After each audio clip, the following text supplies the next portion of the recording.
There we go. Alrighty. Wow, I've already got bodies in the door. Very nice. Welcome back, everybody, to well, I'm changing up the format, so we've changed it to Fraggoth Reads.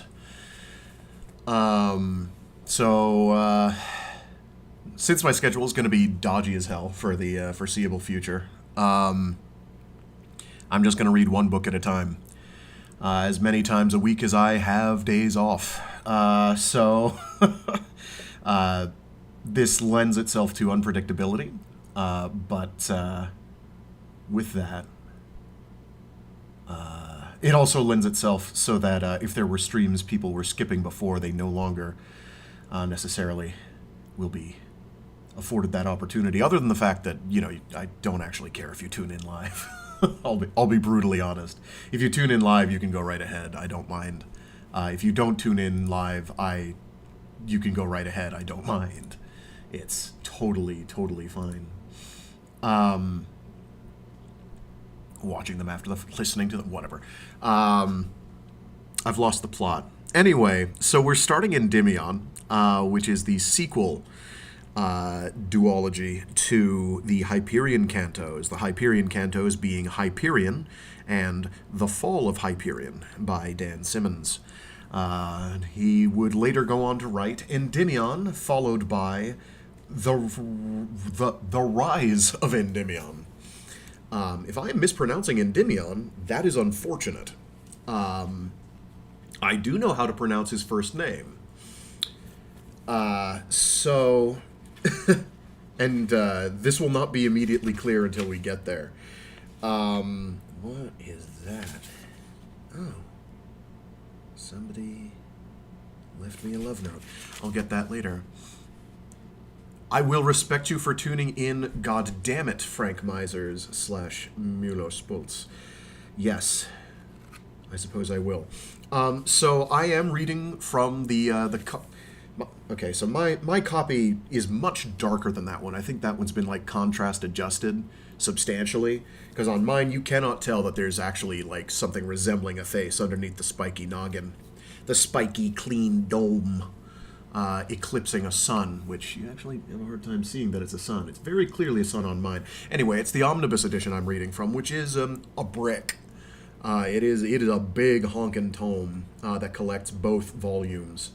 It is only a paltry 983 pages long, so I will occasionally have to shift things around in, on, and around my torso, and you will probably hear them, because it's a brick.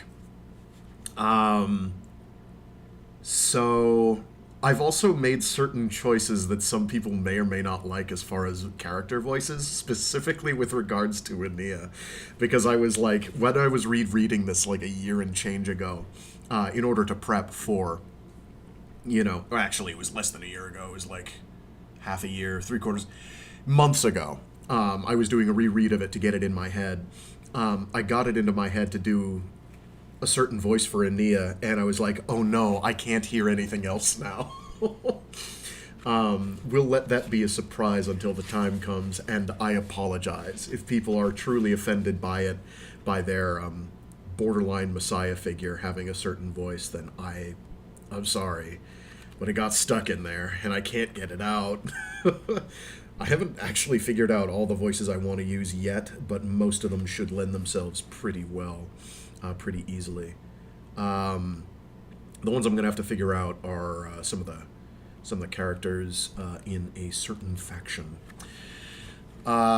So let's see. What can I use as an intro here? So, what was the state of play at the end of the Fall of Hyperion? The state of the galaxy is basically that humanity formerly had a commonwealth that was connected, had spread across the stars, a commonwealth of planets connected via wormholes. They were being run by our AI overlords, who kept their location secret, but was actually in the world web, which was the wormhole network, the interstices between the material realm and something else. So they're in the gaps, I think, is how they left it. So basically the culminating events of Hyperion, and we're going to get kind of a breakdown or a brief summary of some of the necessaries as we go along, and then the book's going to go and say, well, some of the things you thought you knew are wrong, which is both elating and frustrating at the same time for reasons that will be up to personal decision. So basically, Mina Gladstone, the chief executive officer of the Commonwealth, as things are getting really bad, basically says, we've been controlled by the AIs for however long. The line must be drawn here, this far, no further. And I'm going to set off a brain-scrambling nuke in the webway. And I'm going to fry all the robo-brains. This means that we are no longer going to be able to travel across worlds because the machines run it. And so now all of humanity's disparate elements are basically trapped on the world they're on because there is still some space travel. There isn't really much in the way of FTL, just fast, like high relativistic. The ramifications of which are sometimes dealt with and sometimes skimmed over. There is a concept known as time debt, which I'm not entirely sure I understand. I'm not totally sure I understand the practical relevance of as it pertains to the story. Suffice it to say, when somebody goes off for a voyage, they're everybody that they leave behind is going to get older because relativity. The way time debt is used in context seems like it is different than that, but I'm not always sure why. Maybe it's just that, and it's a funny label, and I just misread it sometimes. Anyway, what other salient nibbles and nobbles are there? So yeah, there was the Shrike. We remember the Shrike. It totally kills Colonel Kassad. A bunch of our cast, I think, actually dies. Not too many.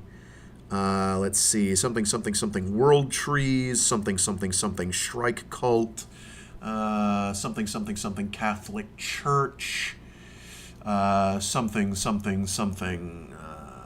crucifixes. Oh yeah, and Braun Lamia was pregnant with AI replicant John Keats's baby. Yeah, there was that. Yup. Something Schroenloop. I think that gets us caught up. Most of the relevant details we'll go over. The book's actually very good about that. I give Dan Simmons a lot of credit for doing like sort of recap and then being like, here's the stuff you need to know, without it feeling terribly artificial. The beginning is a little... There'll be a bit of like, oh, okay, obviously this is recap. But other times it's like, hey, do you remember this thing? And it's like, oh, yeah, I kind of remember the stuff around that, but I didn't remember it too well. Here's a brief refresher, but here's why it's different. He does a very good job of that. It's one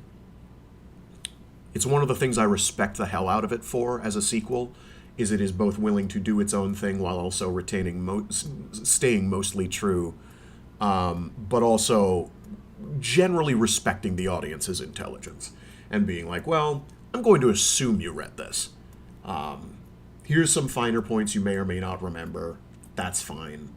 But by and large, it's like, we're in it for this romp. This is the romp we're here for. And boy, howdy is it.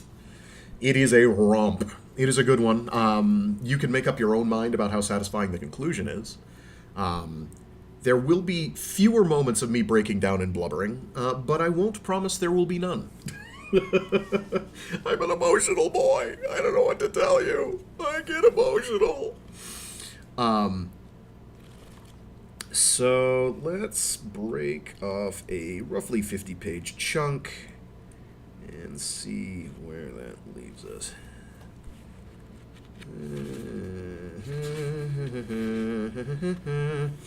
Yeah, why not? Yeah. So So I got to come up with something. I can't remember what voice I was going to use for DeSoya. Oh, yes. The other salient thing to mention, and the book will make this clear very quickly, this is all, except for some select scenes, being told by the protagonist character. He's going to go over how he knows certain things. How he knows certain things is going to be kind of a, like, you're just going to have to cruise with it for a long time until it gets really explained. And then it's like, oh, that's how he knows that. That's interesting. So it's done kind of as a memoir.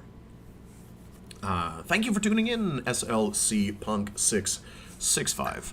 Yes. I said I'd get around to it.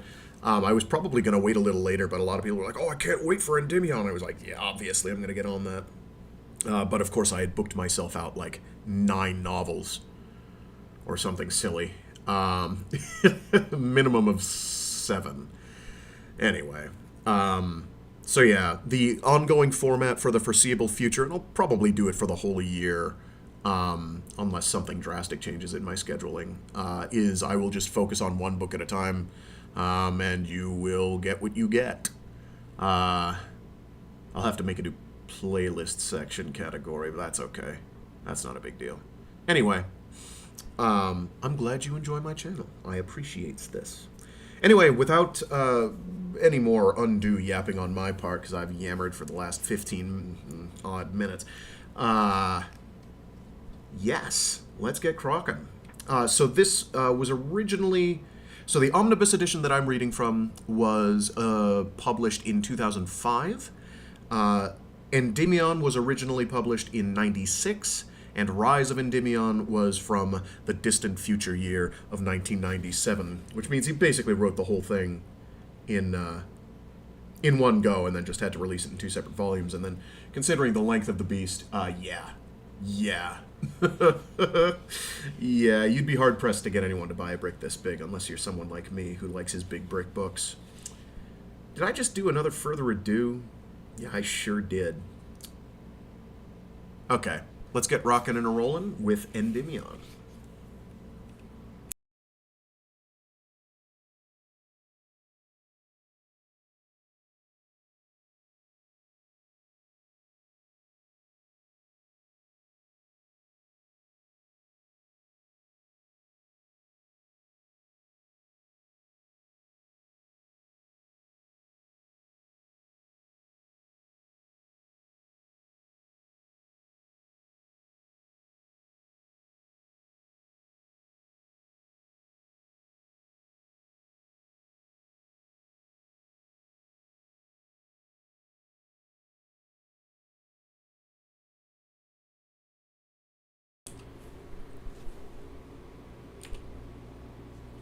Endymion by Dan Simmons.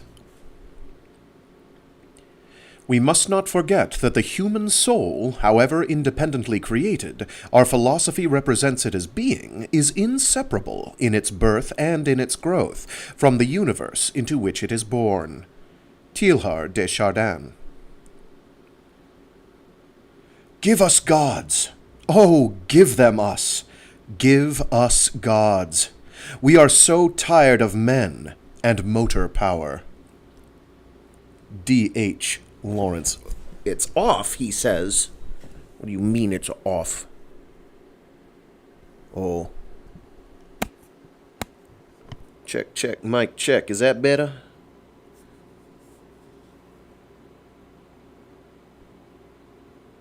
Never mind, it's fine. Better to get these kinks worked out early. Anyway, some poetry. Give us gods, oh, give them us. Give us gods. We are so tired of men and motor power. D.H. Lawrence. 1. You are reading this for the wrong reason.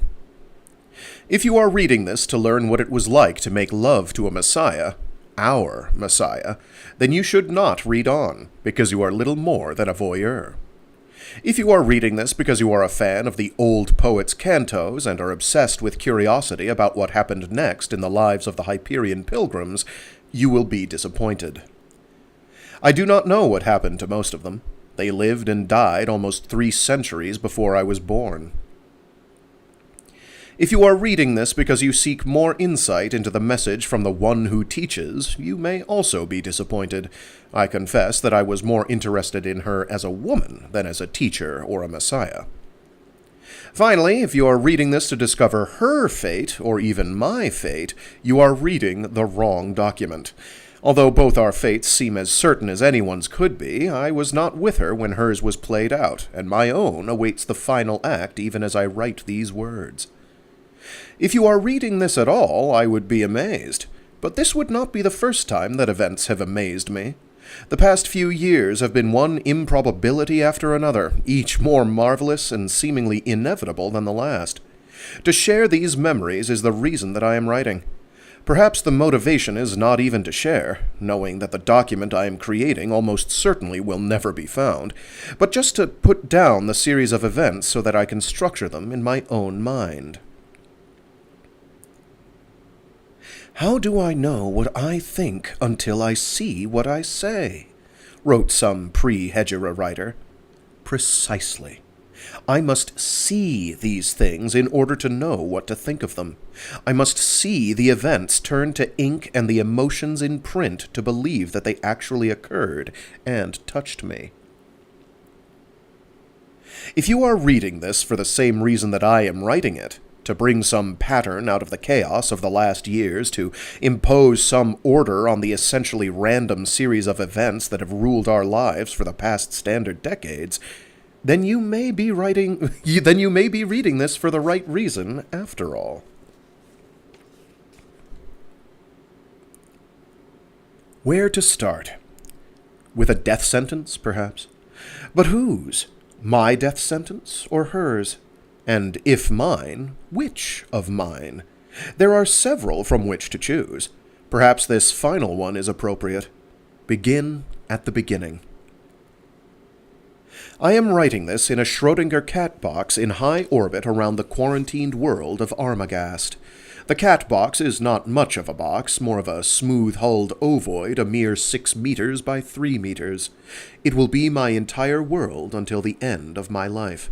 Most of the interior of my world is a Spartan cell consisting of a black box air and waste recycler, my bunk, the food synthesizer unit, a narrow counter that serves as both my dining table and writing desk, and finally the toilet, sink, and shower, which are set behind a fiberplastic partition for reasons of propriety that escape me. No one will ever visit me here. Privacy seems a hollow joke. I have a text slate and a stylus. When I finish each page, I transfer it to hard copy on microvellum produced by the recycler.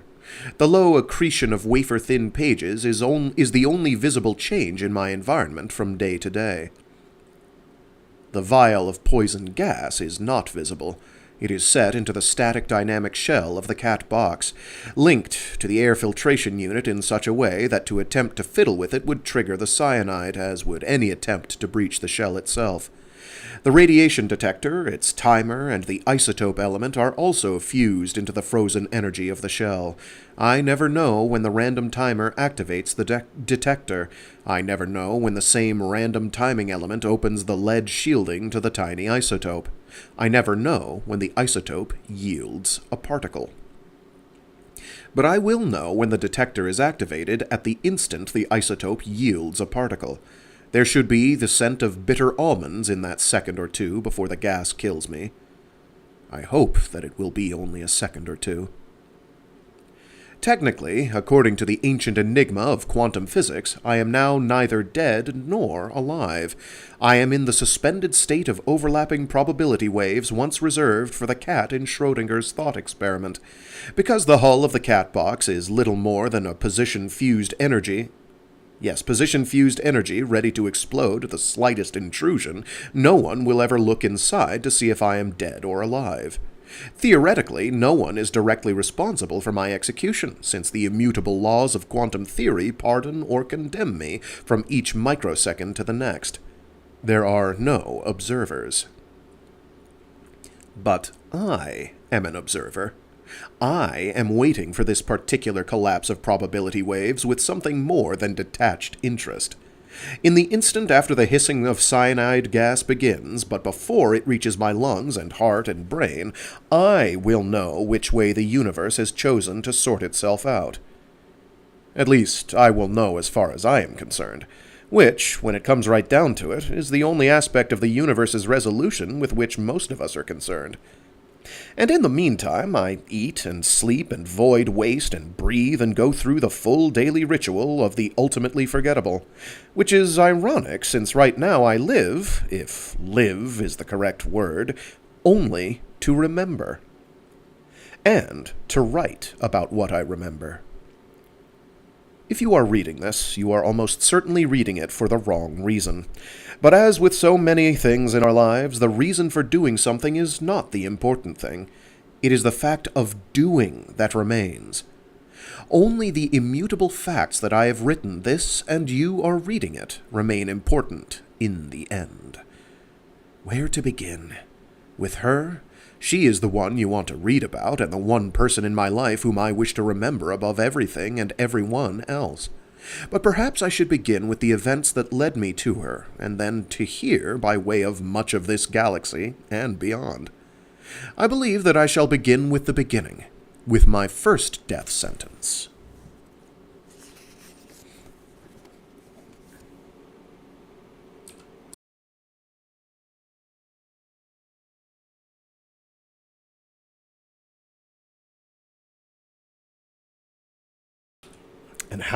And to Nicole Berlino's point, how's that for an intro? Does that not hook you? Are you not intrigued?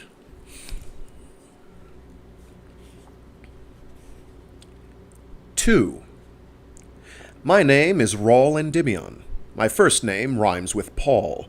I was born on the world of Hyperion in the year 693 ADC on our local calendar, or AD 3099 pre-Hejra reckoning, or, as most of us figure time in the era of the Pax, 247 years after the Fall. It was said about me when I traveled with the one who teaches that I had been a shepherd, and this was true. Almost. My family had made a living as itinerant shepherds in the moors and meadows of the most remote regions on the continent of Aquila, where I was raised, and sometimes I tended sheep as a child. I remember those calm nights under the starry skies of Hyperion as a pleasant time. When I was 16, by Hyperion's calendar, I ran away from home and enlisted as a soldier of the Pax-controlled Home Guard. Most of those 3 years I remember only as a dull routine of boredom, with the unpleasant exception of the 4 months when I was sent to the Claw ice shelf to fight Indigenes during the Ursus uprising. After being mustered out of the Home Guard, I worked as a bouncer and blackjack dealer in one of the rougher Nine Tails casinos, served as a barge master on the upper reaches of the Khans for 2 rainy seasons, and then trained... Is that 2 rainy seasons or 2 rainy seasons? I think it's rainy seasons. Served as a barge master on the upper reaches of the Khans for 2 rainy seasons, and then trained as a gardener on some of the Beak estates under the landscape artist Avril Hume. But shepherd must have sounded better to the chroniclers of the one who teaches when it came time to list the former occupation of her closest disciple. Shepherd has a nice biblical ring to it. I do not object to the title of shepherd, but in this tale I will be seen as a shepherd whose flock consisted of one infinitely important sheep, and I lost her more than found her. At the time my life changed forever and this story really begins, I was 27 years old, tall for a Hyperion-born, notable for little except for the thickness of calluses on my hands and my love of quirky ideas, and was kilometers north of Port Romance. By that time... whoops, I skipped a line. Let's try this paragraph from the top, my bad. At the time my life changed forever, and this story really begins, I was 27 years old, tall for a Hyperion-born, notable for little except for the thickness of calluses on my hands and my love of quirky ideas, and was then working as a hunter's guide in the fens above Toshahi.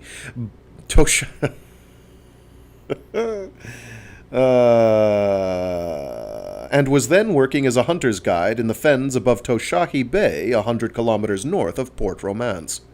By that time in my life I had learned a little bit about sex and much about weapons, had discovered firsthand the power greed has in the affairs of men and women, had learned how to use my fists and modest wits in order to survive, was curious about a great many things, and felt secure only in the knowledge that the remainder of my life would almost certainly hold no great surprises. I was an idiot. Most of what I was that autumn of my 27th year might be described in negatives. I had never been off Hyperion, and never considered that I might travel off-world. I had been in church cathedrals, of course, even in the remote regions where my family had fled after the sacking of the city of Endymion a century earlier. The Pax had extended its civilizing influence, but I had accepted neither the catechism nor the cross. I had been with women, but I had never been in love. Except for my grandmother's tutelage, my education had been self-directed and acquired through books. I read voraciously. At age 27, I thought that I knew everything. I knew nothing. So it was that in the early autumn of my 27th year, content in my ignorance and stolid in my conviction that nothing of importance would ever change, I committed the act that would earn me a death sentence and begin my real life.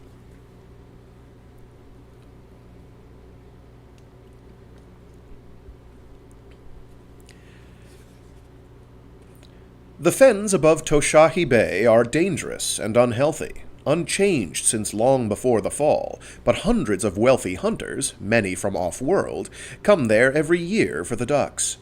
Most of the proto-mallards died off quickly after their regeneration and release from the seed ship 7 centuries earlier, either unable to adapt to Hyperion's climate or stalked by its indigene predators, but a few ducks survived in the fens of north-central Aquila. And the hunters came, and I guided them. 4 of us worked out of an abandoned fiberplastic plantation set on a narrow thumb of shale and mud between the fens and a tributary to the Khan's River. My apologies. The other 3 guides concentrated on fishing and big game hunting, but I had the plantation and most of the fens to myself during duck season. The fens were a semi-tropical marsh area consisting mostly of thick chalma growth, weirwood forest, and more temperate stands of giant Prometheus in the rocky areas above the floodplain. But during the crisp, dry, cold snap of early autumn, the mallards paused there on their migration from the southern islands to their lakes in the remotest regions of the Pinion Plateau. I woke the 4 hunters an hour and a half before dawn. I had fixed a breakfast of jambon, toast, and coffee, but the 4 overweight businessmen grumbled and cursed as they wolfed it down. I had reminded them to check and clean their weapons. 3 carried shotguns, and the 4th was foolish enough to bring an antique energy rifle. As they grumbled and ate... Oh my gosh, what am I doing here? As they grumbled and ate, I went out behind the shack and sat with Izzy, the Labrador retriever I'd had since she was a pup. Izzy knew that we were going hunting, and I had to stroke her head and neck to calm her down. First light was coming up just as we left the overgrown plantation grounds and pulled off in a flat-bottomed skiff. Radiant gossamers were visible flitting through the dark tunnels of branches and above the trees. The hunters, M. Rollman, M. Herrig, M. Rushoman, and M. Poniascu, sat forward on the thwarts while I poled. Izzy and I were separated from them by the heap of float blinds stacked between us, the curved bottoms of the discs still showing the rough molting of the fiberplastic husk. Should that be molting? Rollman and Herrig were wearing expensive chameleon cloth ponchos, although they Rollman and Herrig were wearing expensive chameleon cloth ponchos, although they did not activate the polymer until we were deep in the swamp. I asked them to quit talking so loudly as we approached the freshwater fens where the mallards would be setting in. All 4 men glared at me, but they lowered their voices and soon fell silent. The light was almost strong enough to read by when I stopped the skiff just outside the shooting fen and floated their blinds. I hitched up my well-patched waterproofs and slid into the chest-deep water. Izzy leaned over the side of the skiff, eyes bright, but I flashed a hand signal to restrain her from jumping in. She quivered, but sat back. "Give me your gun, please," I said to M. Poniascu, the first man. These once-a-year hunters had enough trouble just keeping their balance while getting into the small float blinds. I did not trust them to hang on to their shotguns. I had asked them to keep the chamber empty and the safety on, but when Poniascu handed his weapon over, the chamber indicator glowed red for loaded and the safety was off. I ejected the shell, clicked the safety on, set the gun in the waterproof carrier strapped across my shoulders, and steadied the float blind while the heavy-set man stepped from the skiff. "I'll be right back," I said softly to the other 3, and began wading through chalma fronds, pulling the blind along by the harness strap. I could have had the hunters pole their float blinds to a place of their own choosing, but the fen was riddled with quick mud cysts that would pull down both pole and polar, populated by Dracula ticks the size of blood-filled balloons that like to drop on moving objects from overhead branches, decorated with hanging ribbon snakes which looked precisely like chalma fronds to the unwary, and rife with fighting gar that could bite through a finger. There were other surprises for first-time visitors. Besides, I'd learned from experience that most of these weekend hunters would position their floats so that they would be shooting at each other as soon as the first flight of mallards appeared. It was my job to keep that from happening. I parked Poniascu in a concealing curl of fronds with a good view of the south mud bank of the largest body of open water, showed him where I was going to place the other float blinds, told him to watch from within the slit of the float blind canvas and not to begin shooting until everyone was placed, and then went back for the other 3. I placed Rushoman about 20 meters to the first man's right, found a good place closer to the inlet for Rollman, and then went back for the man with the idiot energy weapon, M. Herrig. Like the previous Hyperion Cantos, they've got M as kind of a catch-all, Mr., Mrs., Ms., Monsieur, Madame sort of signifier, and I'm just going to pronounce it as M, because it's M period.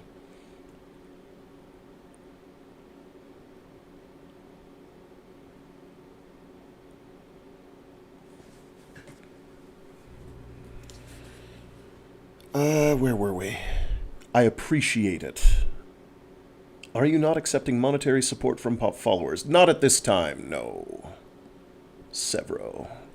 I may set up a, I've contemplated setting up a, Patreon, but I kind of have to go through their hoops and see if I can make sure that's equitable. Everybody's identity is protected, and generally, people who are donating money aren't getting shafted and are in fact donating the amount of money they think they are. I might go with, like, buy me a coffee or something. I am gainfully employed. Right now, maybe too gainfully. But I appreciate the offer. Even if I did accept donations, I would not paywall anything. I guess I could make it so that if you paid a certain amount, I could send you like a USB flash drive or something with a book on it. I don't know. I've thought about these things, but not put too much thought into it. Anyway, where were we? Right. Poniascu, blah, blah, blah, blah, blah. Yes, and went back for the man with the idiot energy weapon, M. Herrig. The sun would be up in another 10 minutes. About cross damn time you fucking remembered me, snapped the fat man as I waded back to him. He'd already got onto his float. His chameleon cloth trousers were wet. Methane bubbles between the skiff and the mouth of the inlet indicated a large mud cyst, so I had to work my way close to the mud flat each time I came or went. We're not paying you to waste your cross damn time like this, he growled from around a thick cigar. I nodded, reached up, plucked the lighted cigar from between his teeth, and tossed it away from the cyst. We were lucky that the bubbles had not ignited. "Ducks can smell the smoke," I said, ignoring his gaping mouth and reddening face. I slipped into the harness and pulled his float into the open fen, my chest cutting a path through the red and orange algae that had covered the surface again since my last trip. M. Herrig fondled his expensive and useless energy rifle and glared at me. "Boy, you watch your crush damn mouth or I'll crush damn watch it for you," he said. His poncho and chameleon cloth hunting blouse were unsealed enough for me to see the gleam of a gold Pax double cross hanging around his neck and the red welt of the actual cruciform on his upper chest. M. Herrig was a born-again Christian. "It is the beginning, Myran 4423. It is the beginning."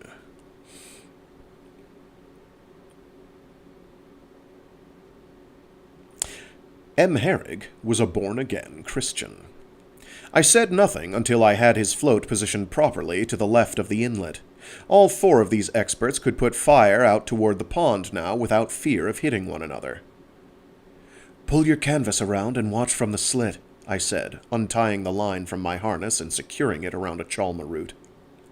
M. Herrig made a noise but left the camouflage canvas still furled on the dome wands. "Wait until I've got the decoys out before shooting," I said. I pointed out the other shooting positions. "And don't fire toward the inlet. I'll be there in the skiff." M. Herrig did not answer. I shrugged and waded back to the skiff. Izzy was sitting where I had commanded her to stay, but I could see from her straining muscles and gleaming eyes that in spirit she was bounding back and forth like a puppy. Without climbing into the skiff, I rubbed her neck. "Just a few minutes now, girl," I whispered. Released from her stay command, she ran to the bow as I began dragging the skiff toward the inlet. The radiant gossamers had disappeared, and the sky streaks of meteor showers were fading as the pre-dawn lights solidified into a milky glow. The symphony of insect sounds and the croak of amphisbands. Unless that's supposed to be amphibians? I'm going to go with amphisbands. It's an alien planet. The symphony of insect sounds and the croak of amphisbands along the mudflats were giving way to morning bird calls and the occasional gronk of a gar inflating its challenge sack. The sky was deepening to its daytime lapis in the east. I pulled the skiff under fronds, gestured for Izzy to stay in the bow, and pulled 4 of the decoys out from under the thwarts. There was the slightest film of ice along the shoreline here, but the center of the fen was clear, and I began positioning the decoys, activating each one as I left it. The water was never deeper than my chest. I had just returned to the skiff and lay down next to Izzy under the concealing fronds when the ducks arrived. Izzy heard them first. Her entire body went rigid, and her nose came up as if she could sniff them on the wind. A second later there came the whisper of wings. I leaned forward and peered through the brittle foliage. At the center of the pond, the decoys were swimming and preening. One of them arched its neck and called just as the real mallards became visible above the tree line to the south. A flight of 3 ducks swept out of their pattern, extended wings to break, and came sliding down invisible rails toward the fen. I felt the usual thrill I always encounter at such moments. My throat tightens and my heart pounds, seems to stop for a moment, and then palpably aches. I had spent most of my life in remote regions, observing nature, but confrontation with such beauty always touched something so deep in me that I had no words for it. Beside me, Izzy was still and rigid as an ebony statue. The gunfire started then. The 3 with shotguns opened up at once and kept firing as quickly as they could eject shells. The energy rifle sliced its beam across the fen, the narrow shaft of violet light clearly visible in the morning mists. The first duck must have been hit by 2 or 3 patterns at once. It flew apart in an explosion of feathers and viscera. The second one's wings folded and it dropped, all grace and beauty blasted out of it. The third mallard slipped to its right, recovered just above the water, and beat its wings for altitude. The energy beam slashed after it, slicing through leaves and branches like a silent scythe. Shotguns roared again, but the mallards seemed to anticipate their aim. The bird dived toward the inlet, banked hard right, and flew straight toward the inlet. Straight toward Izzy and me. The bird was no more than 2 meters above the water. Its wings were beating strongly, its entire form was bent to the purpose of escape, and I realized that it was going to fly right under the tree. It was going to fly under the trees right through the inlet opening. Despite the fact that the bird's unusual flight pattern had taken it between several shooting positions, all 4 men were still firing.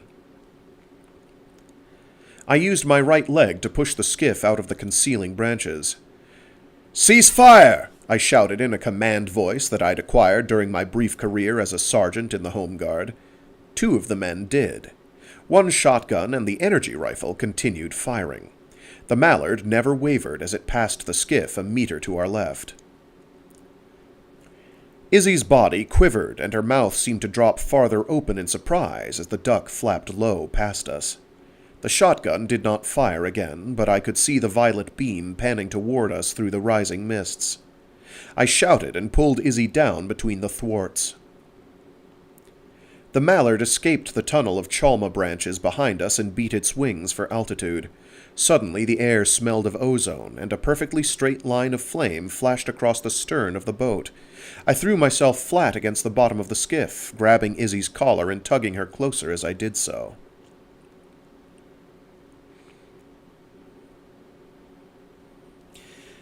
The violet beam missed my curled finger and Izzy's collar by a millimeter.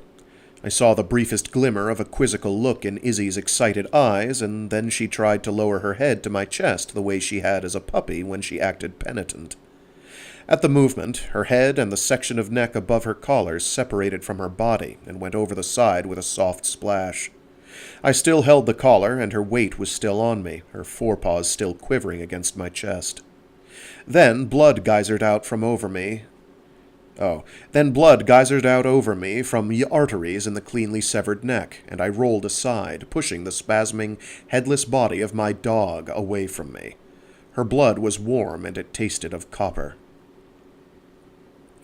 The energy beam slashed back again, cut a heavy chalma branch from its trunk a meter away from the skiff, and then switched off as if it had never existed.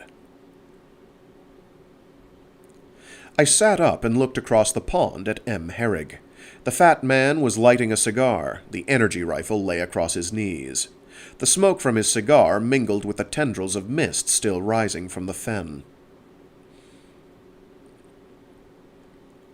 I slipped over the side of the skiff into the chest-deep water. Izzy's blood still swirled around me as I began wading toward M. Herrig.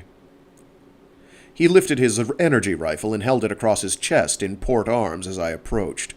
When he spoke, it was around the cigar clenched between his teeth. "Well, are you going out there to retrieve the ducks I got, or are you just going to let them float out there until they As soon as I was within arm's length, I grabbed the fat man's chameleon poncho with my left hand and jerked him forward. He tried to raise the energy rifle, but I seized it with my right hand and flung it far out into the fen.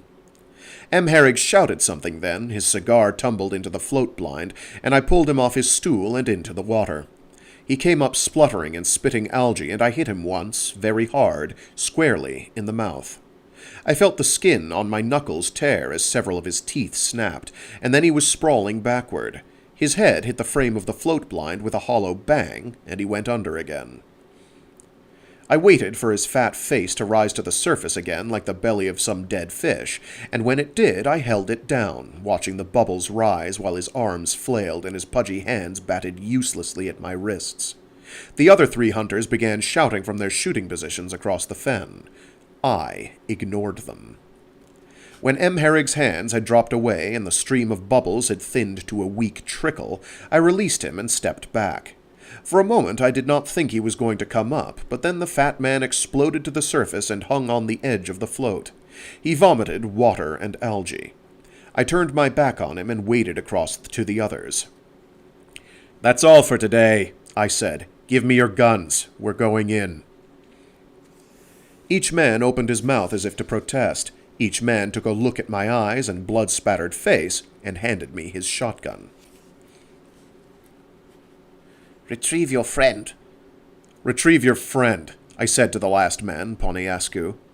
I carried the weapons back to the skiff, unloaded them, sealed the shotguns in watertight compartment under the bow, and carried the boxes of shells to the stern. Izzy's headless corpse had already begun to stiffen as I eased it over the side. The bottom of the skiff was awash with her blood.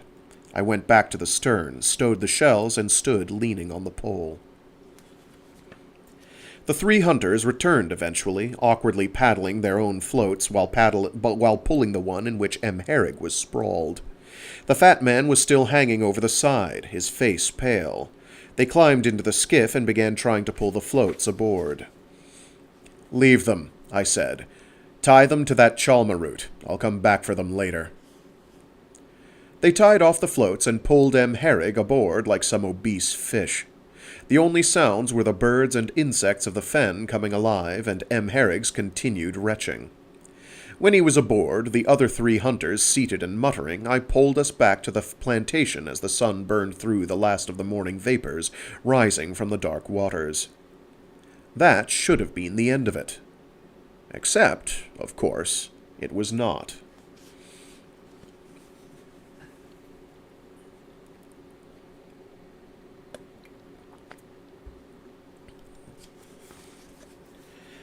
I was making lunch in the primitive kitchen when M. Herrig came out of the sleeping barracks with a stubby military flechette gun.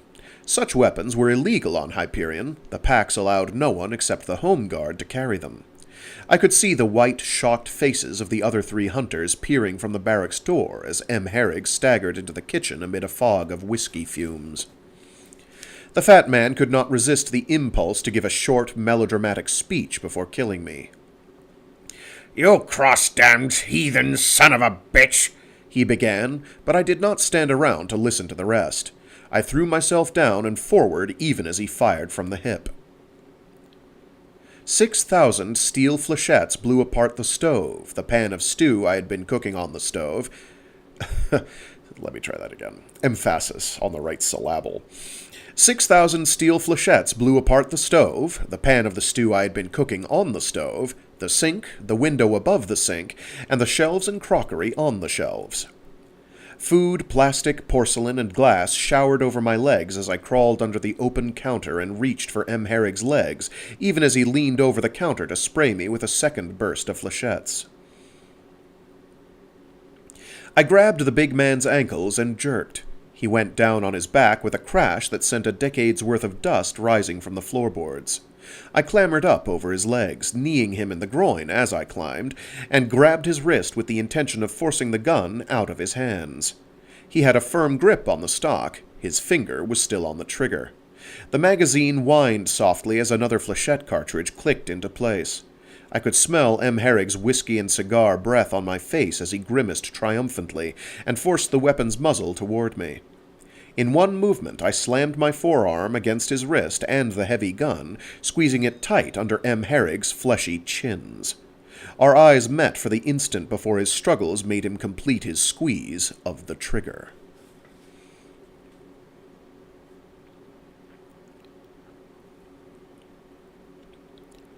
I told one of the other hunters how to use the radio in the common room, and a packed security skimmer was setting down on the grassy lawn within the hour. There were only a dozen or so working skimmers on the continent, so the sight of the Black Pack's vehicle was sobering, to say the least. They banded my wrists, slapped a cortical come-along to my temple, and hurried me into the holding box in the rear of the vehicle. I sat there, dripping sweat in the hot stillness of the box, while Pack's trained forensic specialists used needle-nosed pliers to retrieve every shard of M. Herrig's skull and scattered brain tissue from the perforated floor and wall. Then, when they had interrogated the other hunters and had found as much of M. Herrig as they were going to find, I watched through the scarred perspex window as they loaded his body-bagged corpse aboard the skimmer. Lift blades whined, the ventilators allowed me a bit of cooler air just as I thought I could no longer breathe, and the skimmer rose, circled the plantation once, and flew south toward Port Romance.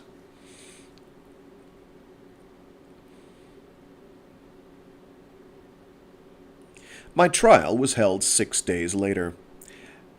M's Rollman, Rushoman, and Poniescu testified that I had insulted M. Herrig on the trip to the fen, and then assaulted him there. They pointed out that the hunting dog had been killed in the melee that I had begun. They testified that once back at the plantation I had brandished the illegal flechette gun and threatened to kill all of them. M. Herrig had tried to take the weapon away from me. I had shot him at point-blank range, literally blowing his head off in the process. M. Herrig was the last to testify. Still shaken and pale from his 3-day resurrection, dressed in a somber business suit and cape, his voice shook as he confirmed the other men's testimony and described my brutal assault on him. My court-appointed attorney did not cross-examine him. As born-again Christians in good standing with the Pax, none of the 4 could be forced to testify under the influence of truth-tell or any other chemical or electronic form of verification. I volunteered to undergo truth-tell or full scan, but the prosecuting attorney protested that such gimmickry was irrelevant, and the Pax-approved judge agreed. My counselor did not file a protest. There was no jury. The judge took less than 20 minutes to reach a verdict. I was guilty and sentenced to execution by death wand. I stood and asked that the sentence be delayed until I could get word to my aunt and cousins in North Aquila so that they could visit me one last time. My request was denied. The time of execution was set for sunrise on the following day.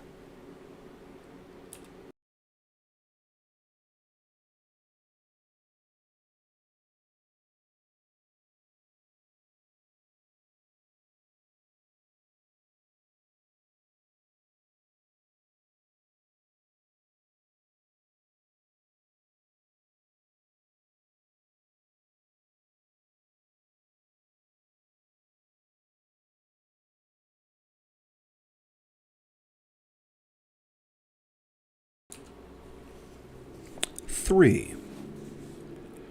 A priest from the Pax Monastery in Port Romance came to visit me that evening. He was a small, somewhat nervous man with thinning blonde hair and a slight stutter.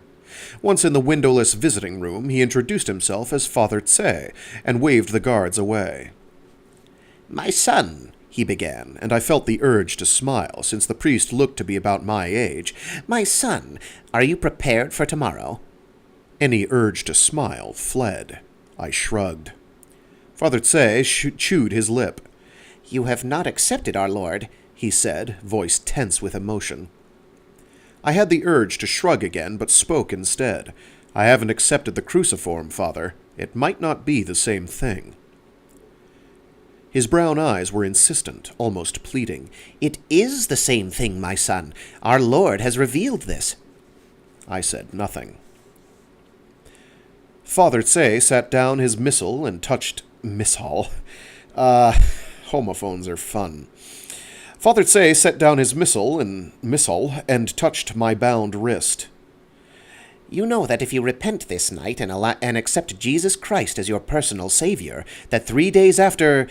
tomorrow, you will rise to live again in the grace of our Lord's forgiveness." His brown eyes did not blink. "You do know this, do you not, my son?"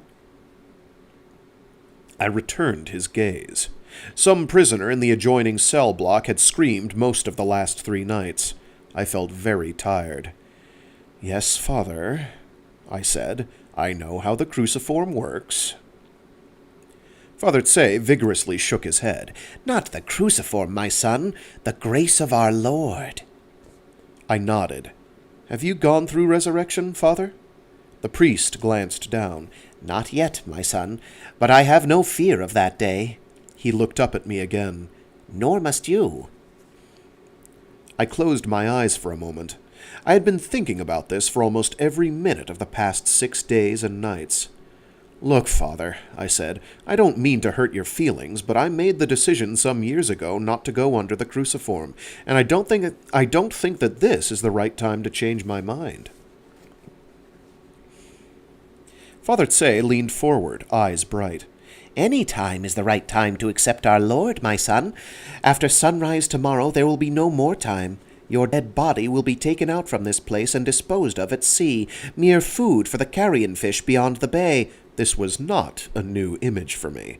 Yes, I said, I know the penalty for a murderer executed without converting, but I have this. I tapped the cortical come-along now permanently attached to my temple.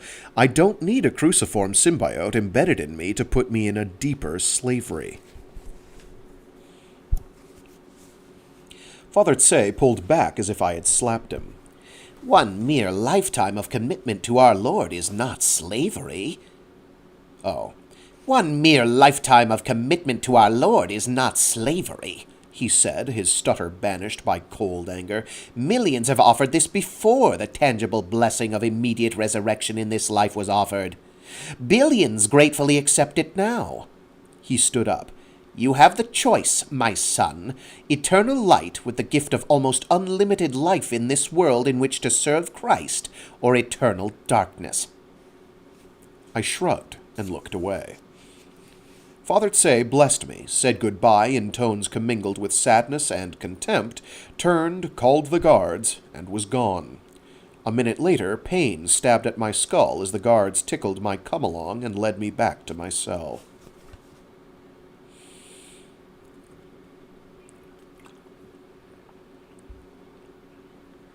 I won't bore you with a long litany of the thoughts that chased through my mind that endless autumn night.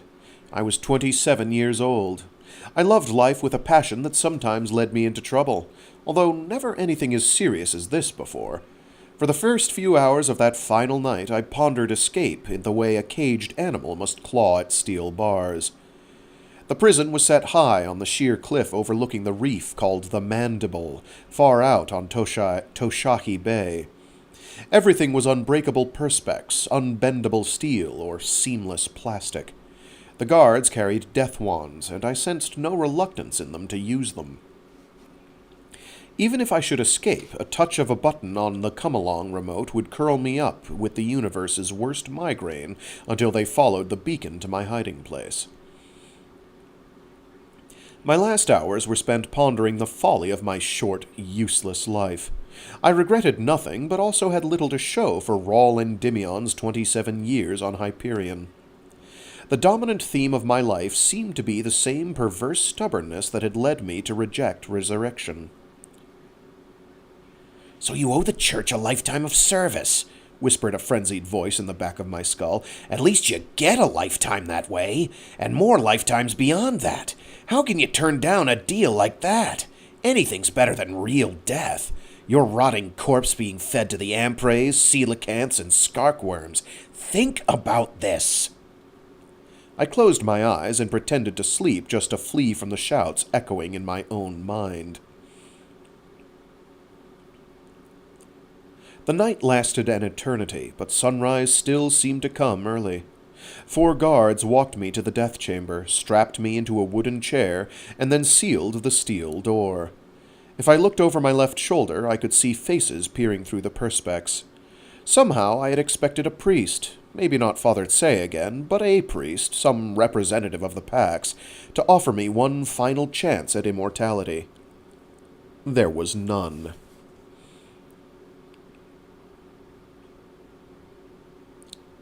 Only part of me was glad. I cannot say now whether I would have changed my mind at the last moment. The method of execution was simple and mechanical, not as ingenious as a Schrödinger cat box, perhaps, but clever nonetheless. A short-range death wand was set on the wall and aimed at the chair where I sat. I saw the red light click on the small... I saw the red light click on... Oh, I see. Sorry. I guess the light is the thing clicking a thing on. It's just oddly worded. Partly there's a line break. So I got confused. I saw the red light click on the small comlog unit attached to the weapon. Prisoners in adjoining cells had gleefully whispered the mechanics of my death to me even before the sentence had been passed. The comlog computer had a random number generator. When the number generated was a prime smaller than 17, the death wand beam would be activated. Every synapse in the gray lump that was the personality and memory of Rawl Endymion would be fused, destroyed, melted down to the neuronic equivalent of radioactive slag. Autonomic functions would cease mere milliseconds later. My heart and breathing would stop almost as soon as my mind was destroyed. Experts said the death by death wand was as painless a way to die as had ever been invented. Those resurrected after death wand execution usually did not want to talk about the sensation, but the word in the cells was that it hurt like hell, as if every circuit in your brain were exploding. I looked at the red light of the comm log and the business end of the short death wand. Some wag had rigged an LED display so that I could see the numerals being generated. They flicked by like floor numbers on an elevator to hell. 26, 74, 109, 19, 37. They had programmed the comm log to generate no numbers larger than 150. 77, 42, 12, 60, 84, 129, 108, 14. I lost it then. I balled my fists, strained at the unyielding plastic straps, and screamed obscenities at the walls, at the pale faces distorted through the perspex windows, at the fucking church and its fucking packs, at the fucking coward who'd killed my dog, at the goddamned fucking cowards who... I did not see the low prime number appear on the display. I did not hear the death wand hum softly as its beam was activated. I did feel something, a sort of hemlock coldness starting at the back of my skull and widening to every part of my body with the speed of nerve conduction, and I felt surprise at feeling something. The experts are wrong and the cons are right, I thought wildly. You can feel your own death by death wand. I would have giggled then if the numbness had not flowed over me like a wave. Like a black wave. A black wave that carried me away with it.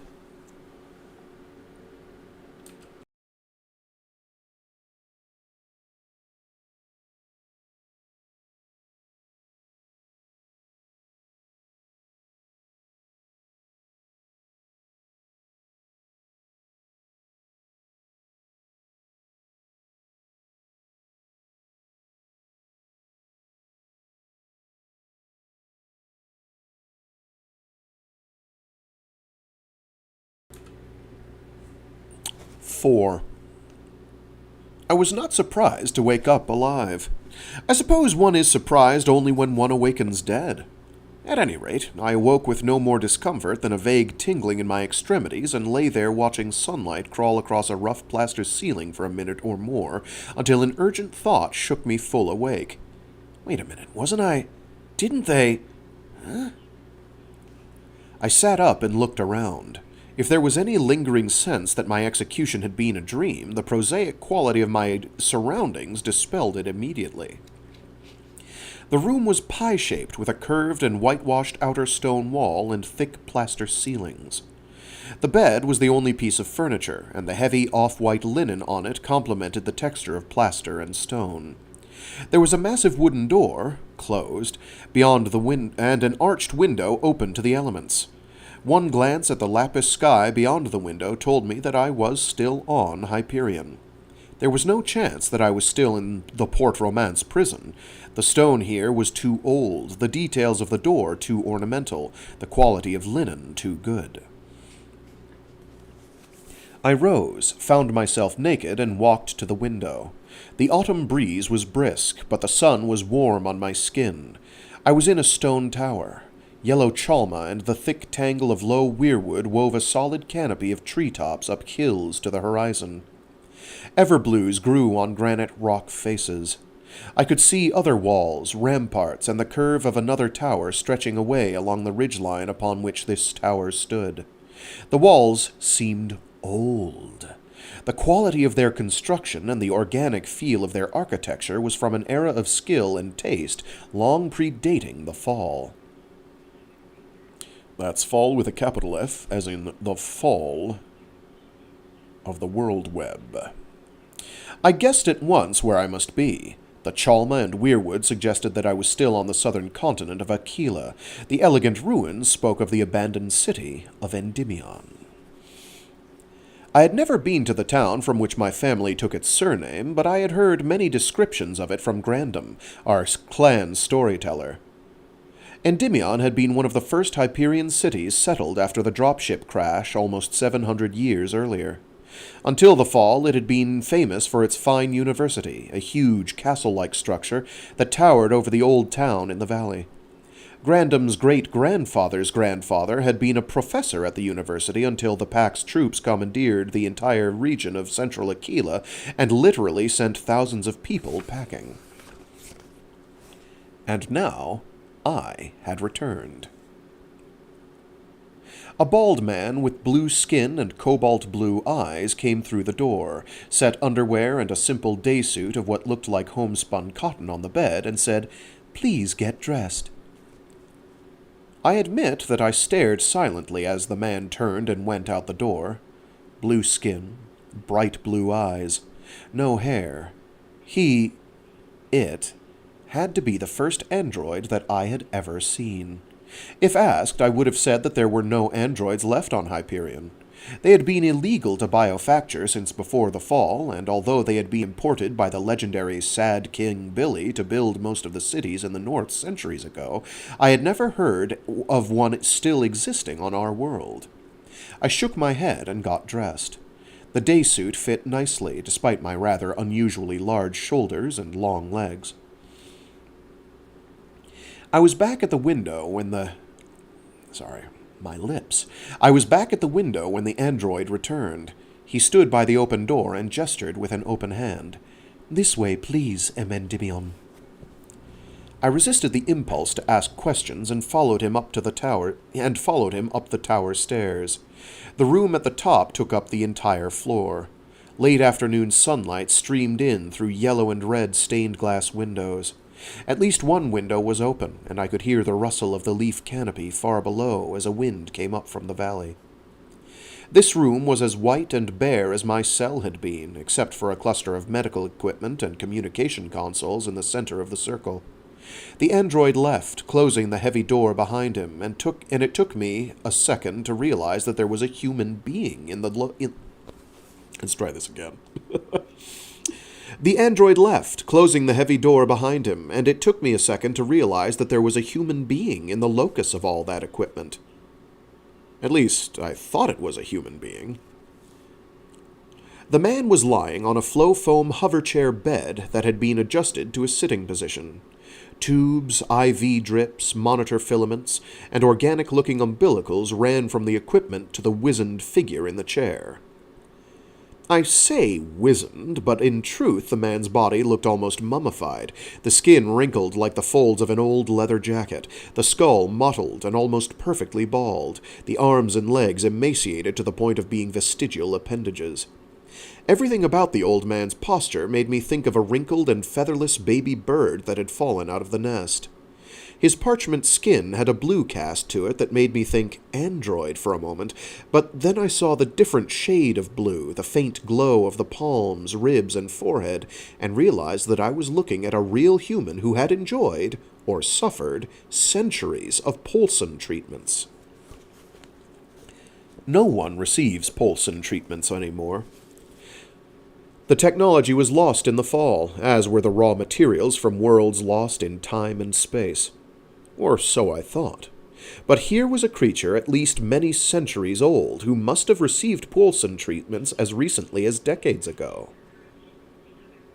The old man opened his eyes. I have since seen eyes with as much power as his, but nothing in my life to that point had prepared me for the intensity of such a gaze. I think I took a step back.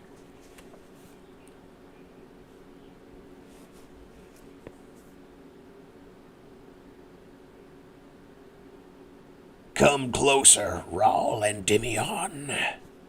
The voice was like the scraping of a dull blade on parchment. The old man's mouth moved like a turtle's beak. I stepped closer, stopping only when a comm console stood between me and the mummified form. The old man blinked and lifted a bony hand that still seemed too heavy for the twig of a wrist. "Do you know who I am?" The scratch of a voice was as soft as a whisper. I shook my head. "Do you know where you are?" I took a breath. Endymion, the abandoned university, I think. The wrinkles folded back in a toothless smile. Very good. The namesake recognizes the heaps of stone which named his family, but you do not know who I might be? No. And you have no questions about how you survived your execution? I stood at parade rest and waited. The old man smiled again. Very good indeed. All things come to he who waits, and the details are not that enlightening. Bribes in high places, a stunner substituted for the death wand, more bribes to those who certify the death and dispose of the body. It is not how we are interested in, is it, Rawl Endymion? No, I said at last. Why? The turtle's beak twitched, the massive head nodded. I noticed now that even through the damage of centuries, the face was still sharp and angular. A satyr's countenance. Precisely, he said. Why go to all the trouble of faking your execution and transporting your fucking carcass across half a fucking continent? Why, indeed? The obscenities did not seem especially harsh from the old man's mouth. It was as if he had sprinkled his speech with them for so long that they deserved no special emphasis. I waited. I want you to run an errand for me, Rawl Endymion. The old man's breath wheezed. Pale fluid flowed through the intravenous tubes. Do I have a choice? The smile faced again. The face smiled again, but the eyes were as unchanging as the stone in the walls. We always have choices, dear boy. In this case, you can ignore any debt you might owe me for saving your life and simply leave here. Walk away. My servants will not stop you. With luck, you will get out of this restricted area, find your way back to more civilized regions, and avoid Pax patrols where your identity and a lack of papers might be, embarrassing. I nodded. My clothes, chronometer, work papers, and Pax ID were probably in Toshahi Bay by now. Working as a hunting guide in the fens made me forget how often the authorities checked IDs in the cities. I would soon be reminded if I wandered back to any of the coastal cities or inland towns. And even rural jobs, such as shepherd and guide, required Pax ID for tax and tithe forms, which left hiding in the interior for the rest of my life, living off the land and avoiding people. Or, said the old man, you can run an errand for me and become rich. He paused, his dark eyes inspecting me the way I had seen professional hunters inspect pups that might or might... Oh, gosh. Yes. He paused, his dark eyes inspecting me the way I had seen professional hunters inspect pups that might or might not prove to be good hunting dogs. Tell me, I said. The old man closed his eyes and rattled in a deep breath. He did not bother to open his eyes when he spoke. Can you read, Rawl Endymion? Yes. Have you read the poem known as the Cantos? No. But you have heard some of it. Surely, being born into one of the nomadic shepherd clans of the north, the storyteller has touched on the Cantos.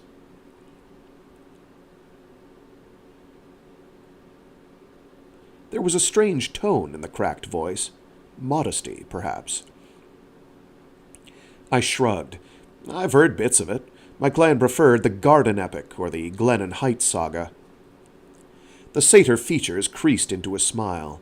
The Garden Epic, yes. Rawl was a centaur hero in that, was he not? I said nothing. Grandam had loved the character of the centaur named Rawl. My mother and I both had grown up listening to tales of him. Do you believe the stories? Snapped the old man. The Cantos tales, I mean. Believe them? I said. That they actually happened that way? The pilgrims and the shrike and all that? I paused a minute. There were those who believed all the tall tales told in the Cantos. And there were those who believed none of it, that it was all myth and maundering thrown together to add mystery to the ugly war and confusion that was the Fall. I never really thought about it, I said truthfully. Does it matter? The old man seemed to be choking, but then I realized that the dry, rattling sounds were chuckles. Not really, he said at last. Now listen, I will tell you the outline of the errand. It takes energy for me to speak, so save your questions for when I am finished. He blinked and gestured with his mottled claw toward the chair covered with a white sheet. Do you wish to sit? I shook my head and remained at parade rest. All right, said the old man. My story begins almost 240-some years ago during the Fall. One of the pilgrims in the Cantos was a friend of mine. Her name was Braun Lamia. She was real. After the Fall, after the death of the hegemony and the opening of the time tombs, Braun Lamia gave birth to a daughter. The child's name was Diana, but the little girl was headstrong and changed her name almost as soon as she was old enough to talk. For a while she was known as Cynthia, then Kate, short for Hecate. Is that Hecate? I can never remember. And then, when she turned 12, she insisted that her friends and family call her Themis. When I last saw her, she was called Aenea. I heard the name as Aenea. It's spelled Aenea, which could be misinterpreted in this instance as Enea. Or Aenea, but Aenea is the pronunciation. He's good about telling you early. The old man stopped and squinted at me. You think this is not important, but names are important. If you had not been named after this city, which was in turn named after an ancient poem, then you would not have come to my attention, and you could not be here today. You would be dead, feeding the skark worms in the great South Sea. Do you understand, Rawl Endymion? No, I said. He shook his head. It does not matter. Where was I? The last time you saw the child, she called herself Aenea. Yes. The old man closed his eyes again. She was not an especially attractive child, but she was unique. Everyone who knew her felt that she was different, special, not spoiled despite all the nonsense with the name changes, just different. He smiled, showing pink gums. Have you ever met someone who is profoundly different, Rawl Endymion? I hesitated only a second. No, I said. It was not quite true.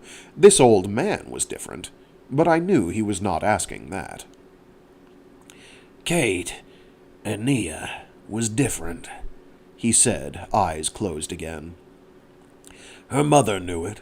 Of course, Braun knew that the child was special before she was born. He stopped and opened his eyes enough to squint at me. You've heard this part of the Cantos. Yes, I said. It was foretold by a cybrid entity that the woman named Lamia was to give birth to a child known as the One Who Teaches. I thought that the old man was going to spit. A stupid tale. No one called Aenea that during the time I knew her. She was simply a child, brilliant and headstrong, but a child. Everything that was unique only in potential.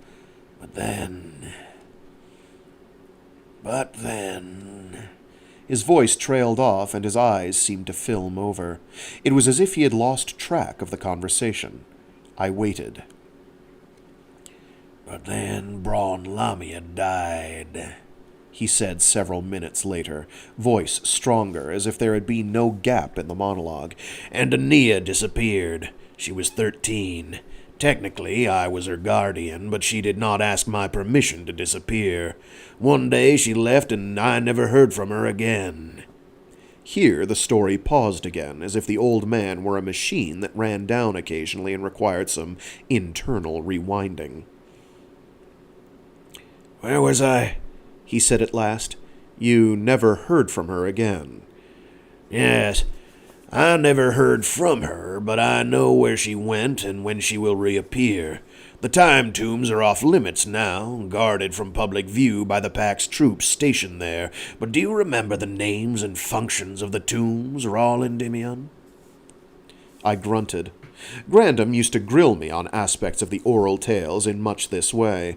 I used to think that Grandam was old. Next to this ancient, wizened thing, Grandam had been an infant. I think I remember the tombs, I said. There was the one called the Sphinx, the Jade Tomb, the Obelisk, the Crystal Monolith, where the soldier was buried. Colonel Fedman Cassad, muttered the old man. Then his gaze returned to me. Go on. The 3 cave tombs. Only the 3rd cave tomb led anywhere, interrupted the old man. Again. To labyrinths on other worlds. The Pack sealed it. Go on. That's all I can remember. Oh, the Shrike Palace. The old man showed a turtle's sharp smile. One mustn't forget the Shrike Palace, or our old friend the Shrike must one. Is that all of them? I think so, I said. Yes. The mummified figure nodded. Braun Lamia's daughter disappeared through one of these tombs. Can you guess which one? No. I did not know, but I suspected. 7 days after Braun died, the girl left a note, went to the Sphinx in the dead of night, and disappeared. Do you remember where the Sphinx led, boy? According to the Cantos, I said, Saul Weintraub and his daughter traveled to the distant future through the Sphinx. Yes, whispered the ancient thing in the hoverbed. Saul and Rachel and a precious few others disappeared into the Sphinx before the Pack sealed it and closed off the valley of the time tombs. Many tried in those early days, tried to find a shortcut to the future, but the Sphinx seemed to choose who might travel its tunnel through time. And it accepted the girl, I said. The old man merely grunted at this statement of the obvious. Rawl Endymion, he rasped at last, do you know what I am going to ask of you? No, I said, although once again I had a strong suspicion. I want you to go after my Aeneas, said the old man. I want you to find her, to protect her from the Packs, to flee with her, and, when she has grown up and become what she must become, give her a message. I want you to tell her that her Uncle Martin is dying, and that if she wishes to speak to him again, she must come home. I tried not to sigh. I'd guessed that this ancient thing had once been the poet Martin Silenus. Everyone knew the Cantos and its author. How he had escaped the Pack's purges and been allowed to live in this restricted place was a mystery, but one I did not choose to explore. You want me to go north to the continent of Equus, fight my way past several thousand Pack's troops, somehow get into the Valley of the Time Tombs, get into the Sphinx, hope it accepts me, then chase this child into the distant future, hang around with her for a few decades, and then tell her to go back in time to visit you?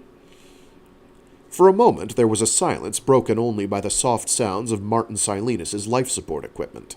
The machines were breathing. Not exactly, he said at last. I waited. She has not traveled to some distant future, said the old man, at least not distant from us now. When she stepped through the entrance of the Sphinx 247 years ago, it was for a short trip through time, 247 Hyperion years to be exact. How do you know this? I asked. From everything I had read, no one, not even the Pack scientists who had had 2 centuries to study the sealed tombs, had been able to predict how far into the future the Sphinx would send someone. I know it, said the ancient poet. Do you doubt me? Instead of responding to that, I said, so the child, Aeneas, will step out of the Sphinx sometime this year. She will step out of the Sphinx in 42 hours, 16 minutes, said the old satyr. I admit that I blinked. And the Pax will be waiting for her, he continued. They also know to the minute when she will emerge. I did not ask how they came by the information. And capturing Ania is the single most important thing on the Pax's agenda, rasped the old poet. They know that the future of the universe depends upon this. I knew now that the old poet was senile. The future of the universe depended upon no single event. That I knew. I held my silence.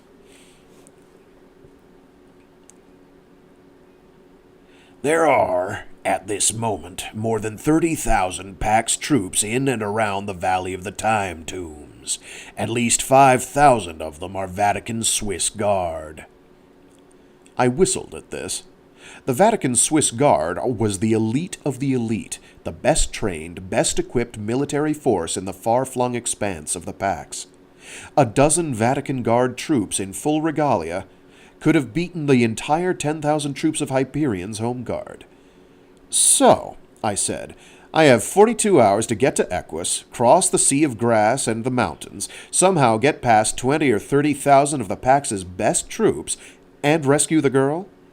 Yes, said the ancient figure on the bed. I managed not to roll my eyes. What then? I said. There is nowhere we can hide. The Pax controls all of Hyperion, all spacecraft, the space lanes, and every world of what used to be called the hegemony.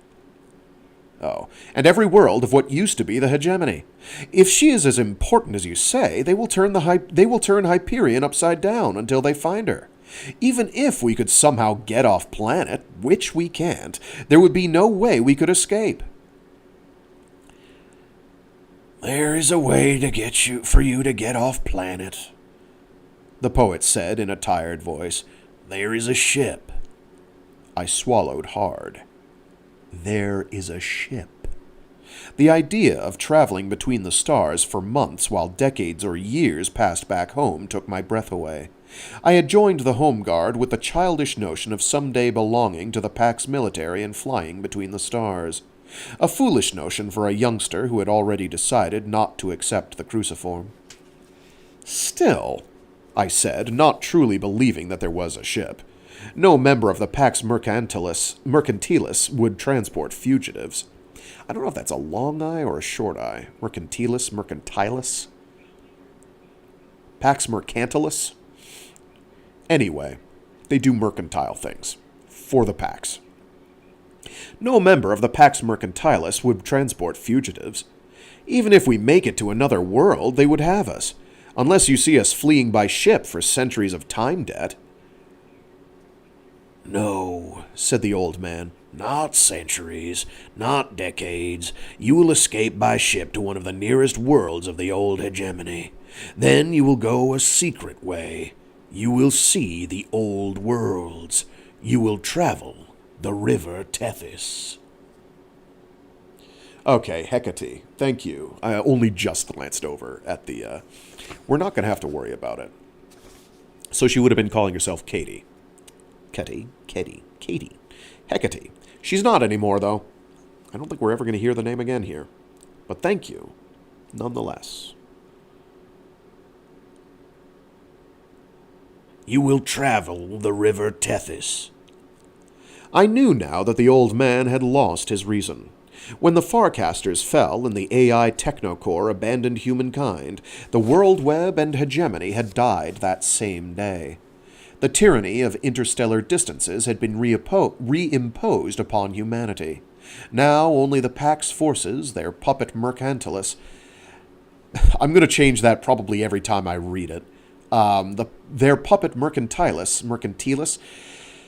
Their puppet Mercantilis and the hated ousters braved the darkness between the stars. Come, rasped the old man. His fingers would not uncurl as he gestured me closer. I leaned over the low comm console.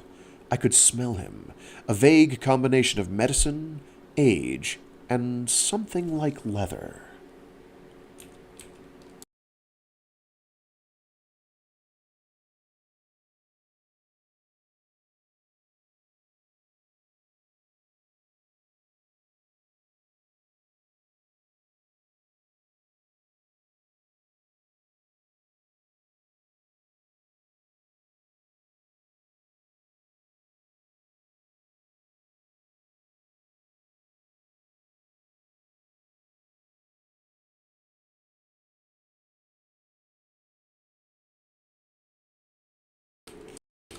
I should note that I always appreciate being corrected on pronunciation. It makes this better going forward. I did not need the memories of Grandham's campfire tales to explain the river Tethys and to know why I now knew that the old man was far gone into senility. Everyone knew about the river Tethys. It and the so-called Grand Concourse had been two constant Farcaster avenues between the hegemony worlds. The concourse had been a street connecting 100-some worlds under 100-some suns, its broad avenue open to everyone and stitched together by Farcaster portals that never closed. The River Tethys had been a less traveled route, but still important for bulk commerce and the countless pleasure boats that had floated effortlessly from world to world on the single highway of water. The concourse had been sliced into 1,000 separate segments by the fall of the WorldWeb Farcaster network. The Tethys had simply ceased to exist, the connecting portals useless, the single river on 100 worlds reverted to 100 smaller rivers that would never be connected again. Even the old poet seated before me had described the river's death. I remembered the words from Grandham's recitation of the cantos. And the river that had flowed on for 2 centuries or more, linked through space and time by the tricks of Technocore, ceased flowing now on Fuji and on Barnard's World, on Actaeon and Deneb Dry, on Esperance and Nevermore. Everywhere the Tethys ran, like ribbons through the worlds of man, there the portals worked no more, there the riverbeds ran dry, there the currents ceased to swirl. Lost were the tricks of Technocore, lost were the travelers forevermore, locked the portal, locked the door, flowed the Tethys nevermore.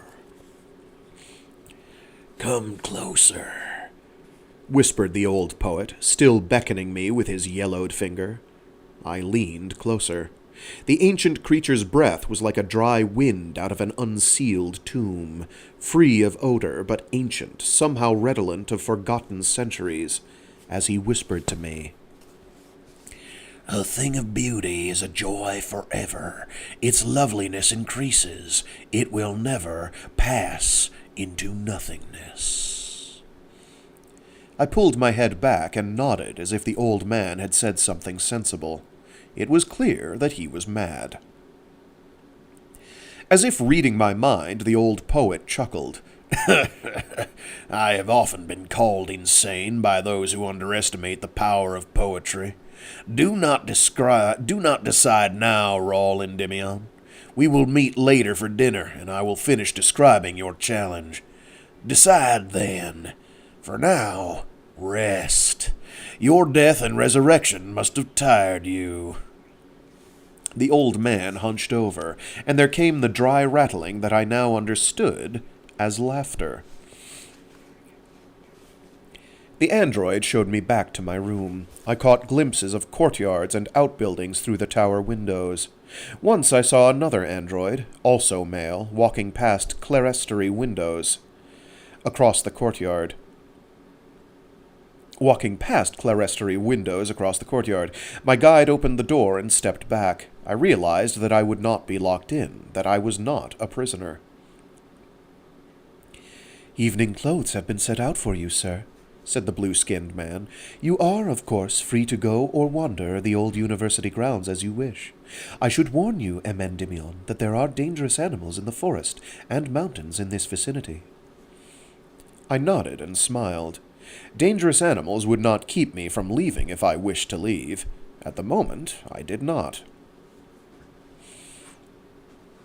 The android turned to leave then, and on impulse I stepped forward and did something that would change the course of my life forever. "Wait," I said. I extended a hand. "We haven't been introduced. I'm Rawl Endymion." For a long moment the android only looked at my extended hand, and I was sure that I had committed some breach of protocol. Androids had been, after all, considered something less than human centuries ago when they had been biofactured for use during the Hegera expansion. Then the artificial man grasped my hand in his and shook firmly. "I am Abetic," he said softly. "It is a pleasure to make your acquaintance." A. Betic. The name had some resonance for me that I could not place. I said, "I would like to talk to you, A. Betic. Learn more about you and this place and the old poet." The android's blue eyes lifted, and I thought I glimpsed something like amusement there. "Yes, sir," he said. "I would be happy to speak with you. I fear that it must be later, since there are many duties I have to oversee at this moment." "Later, then," I said, and stepped back. "I look forward to it." A. Betic nodded and descended the tower stairs. I walked into my room. Except for the bed being made and a suit of elegant evening clothes laid out there, the space was just as it had been. I went to the window and looked out over the ruins of Endymion University. Tall everblues rustled in the cool breeze. Violet leaves tumbled from the weirwood stand near the tower and scraped across the flagstone pavement 20 meters below. Chalma leaves scented the air with their distinctive cinnamon. I had grown up only several hundred kilometers northeast on the Aquila moors between these mountains and the rugged area known as the Beak, but the chill freshness of the mountain air here was new to me. The sky seemed a deeper lapis than any I had seen from the moors or the lowlands. I breathed in the autumn air and grinned. Whatever strangeness lay ahead, I was damned glad to be alive. Leaving the window, I headed for the tower stairs and a look around the university and city after which my family had taken its name. However crazy the old man was, dinner conversation should be interesting. Suddenly, when I was almost at the base of the tower stairs, I stopped in my tracks. A. Betic. Then the name was from Grandham's telling of the Cantos. A. Betic was the android who piloted the Pilgrim's levitation barge Benares northeast from the city of Keats on the continent of Equus, up the Hooghly River past Naiad River Station, the Carla Locks, and Doukhobor's Copse, to where the navigable river ended in Edge. From Edge, the Pilgrims had gone on alone across the Sea of Grass. I remembered listening as a child, wondering why A. Betic was the only android named, and wondering what had happened to him when the Pilgrims left him behind at Edge. The name had been lost for me for more than 2 decades. Shaking my head slightly, wondering whether it was the old poet or I who was mad, I went out into the late afternoon light to explore Endymion.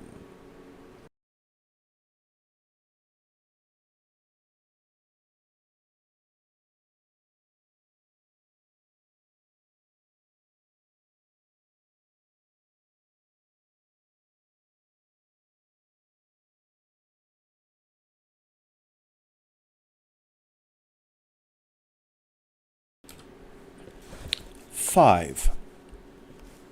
At the same moment that I am taking my leave of A. Betic, 6,000 light-years away in a star system known only by NGC numbers and navigation coordinates, a PAX task force of 3 fast-attack torch ships led by Father Captain Federico de Soya is destroying an orbital forest. The ouster trees have no defenses against the PAX warships, and the encounter might be described more accurately as slaughter than battle. I must explain something here. I am not speculating about these events. They occurred precisely as I described them. Nor am I extrapolating or guessing in the scenes I am about to share when I tell you what Father Captain de Soya or the other principals did when there were no witnesses present, or what they thought, or what emotions they felt. These things are literal truth. Later, I will explain how I came to know these things, to know them without hint of distortion. But for now, I ask that you accept them for what they are. The truth. The 3 PAX torch ships dropped from relativistic velocities under more than 600 gravities of deceleration, what spacefarers for centuries have called raspberry jam delta V, meaning, of course, that if the internal containment fields were to fail for a microsecond, the crews would be little more than a layer of raspberry jam on the deck plates. Wouldn't it be the far back wall, so to speak? Depends on how they're arranged. If they're arranged sanely, then whatever. The containment fields do not fail. The containment fields do not fail. At 1 AU, Father Captain de Soya brings up the orbital forest in the view sphere. Everyone in the combat control center pauses to glance at the display. Several thousand of the Auster-tailored trees, each at least half a kilometer long, move in an elaborate choreography along the plane of the ecliptic. Gravity-clustered copses, braided strands, and subtly shifting patterns of trees, always moving, their leaves always turned toward the G-type sun, their long branches shifting to find the perfect alignment, their thirsty roots deep in the vaporous fog of moisture and nutrients provided by the sheltered comets. The shepherd comets, moving among the forest clusters like giant dirty snowballs. Flitting between the branches of these trees and between the trees themselves, Auster variants are visible, humanoid shapes with silver reflective skin and micron-thin butterfly wings extending hundreds of meters. These wings catch the sunlight from moment to moment as they open and blink like brilliant Christmas lights within the green foliage of the orbital forest. Fire! Says Father Captain Federico de Soya. At 2/3 AU, the three torch ships of Pax Force... I don't know why I stumbled over that. My head is plugged. It makes my brain go do bad thing. At 2/3 AU, the three torch ships of Pax Task Force Magi, M-A-G-I, Magi, open up with their long-distance weapons. At that distance, even energy beams would seem to crawl toward their targets like lightning bugs on a black bedsheet. But the Pax ships carry hypervelocity and hyperkinetic weapons, essentially small Hawking Drive starships in their own right, some carrying plasma warheads which are spun up to relativistic velocities in microseconds to detonate within the forest, others designed simply to drop back into real space, their mass enlarged, and to plow through the trees like cannonballs fired through wet cardboard at point-blank range. Minutes later, the three torch ships are within energy beam distance, and the CPBs lance out in 1,000 directions simultaneously, their beams visible because of the riot of colloidal particles now filling the space like dust in an old attic. The forest burns. Tailored bark, O2 pods, and self-sealing leaves burst from violent decompression or are sawed through by beams and shaped plasma blast tendrils, and the escaping globules of oxygen fuel the fires amid the vacuum until the air freezes or burns away. And the forest burns. Tens of millions of leaves fly away from the exploding forest, each leaf or cluster of leaves its own blazing pyre, while trunks and branches burn against the black background of space. The shepherd comets are struck and they volatilize in an instant, blasting the braided strands of forest apart in expanding shockwaves of steam and molten rock fragments. Space-tailored ousters, Lucifer's angels, as the Pax forces have contemptuously called them for centuries, are caught in the explosions like translucent moths in a flame. Some are simply blown apart by the plasma explosions or comet bursts. Others are caught in the path of CPBs and become hyperkinetic objects themselves before their delicate wings and organs are flung apart. Some attempt to flee, expanding their solar wings to the maximum in a vain attempt to outrun the carnage. None survive. The encounter takes less than 5 minutes. When it is done, the Magi task force decelerates through the forest at a diminished 30 gravities, the fusion flame tails of the torch ships igniting any tree fragments that have escaped the initial attack. Where the forest had floated in space 5 minutes before, green leaves catching the sunlight, roots drinking the spheres of comet water, ouster angels floating like radiant gossamers among the branches, now there is only a torus of smoke and expanding debris filling the plane of the ecliptic along this arc of space.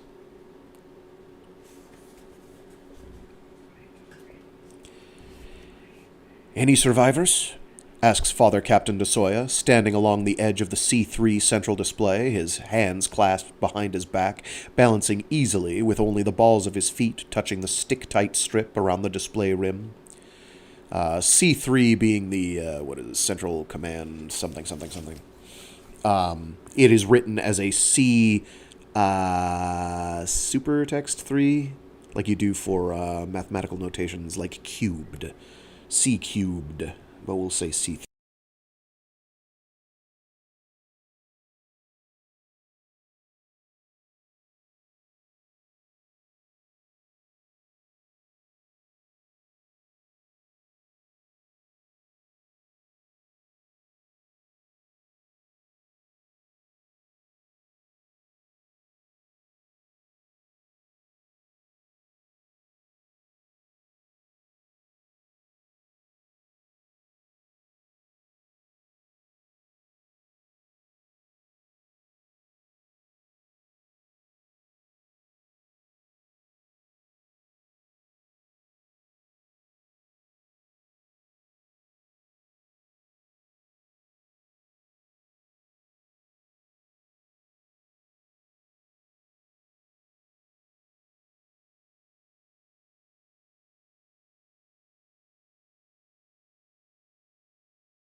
Are we back? Okay, when did it die? I wasn't paying attention.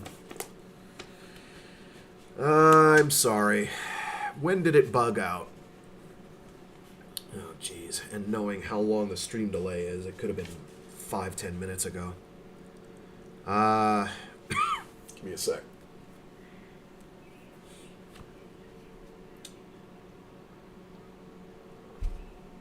I don't know. I think the mic's wire is prone to issues, so I'm going to have to replace it with something more insulated. It's an easy fix. I just pop it in and out again. How long has it been?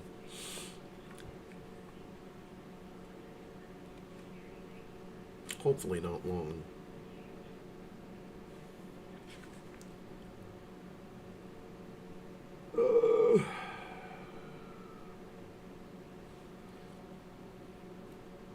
Cubed symbol. Oh, okay. It's only like pages. Excuse me. I should pop a cough drop or something, but then you'll hear it clacking around in my mouth, and that's even worse. 5-ish mins? Yeah, figures. Okay. Where's the first mention of C3s? This is why it is good. Okay. After any survivors, I assume?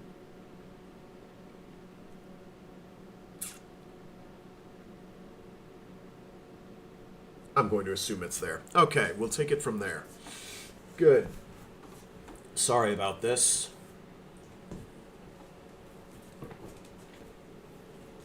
That needs to get out of my face. What is that thing? Alright, let me make sure the cable is elongated. There we go. Excellent.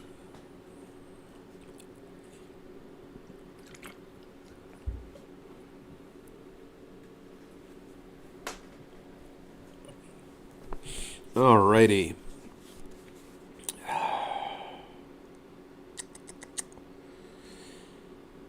Any survivors? Asks Father Captain Oh, that's far too inquisitive. He's asking for confirmation. Any survivors? Asks Father Captain DeSoya, standing along the edge of the C3 central display, his hands clasped behind his back, balancing easily with only the balls of his feet touching the stick-tight strip around the display rim.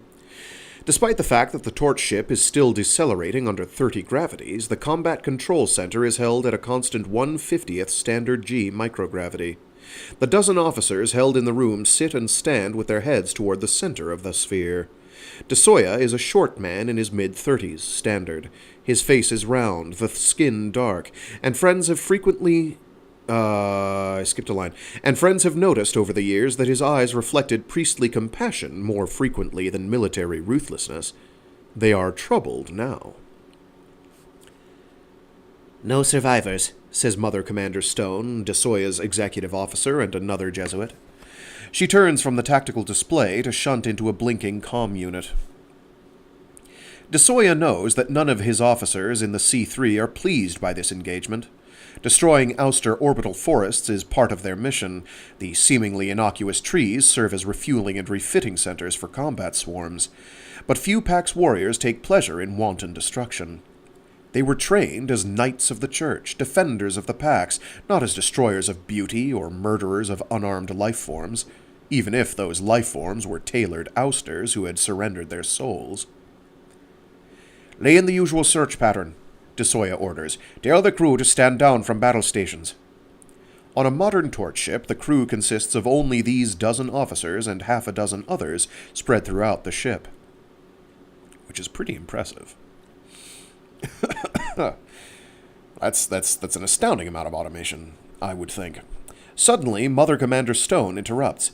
Sir, a Hawking Drive distortion reading up angle 72, coordinates 229-43-105. C plus exit point at 700.5 thousand clicks. Probability of single vehicle 96%. Relative velocity unknown. Full battle stations, says DeSoya. He smiles slightly without being aware of doing so. Perhaps the ousters are rushing to the rescue of their forest. Or perhaps there was a single defender and it has just launched a standoff weapon from somewhere beyond the system's Oort cloud. Or perhaps it is the vanguard of an entire swarm of ouster fighting units, and his task force is doomed. Whatever the threat, Father Captain DeSoya prefers a fight to this vandalism. Vehicle is translating, reports the acquisition officer from his perch above DeSoya's head. Very good, says Father Captain DeSoya. He watches displays flicker before his eyes, resets his shunt, and opens several virtual optic channels.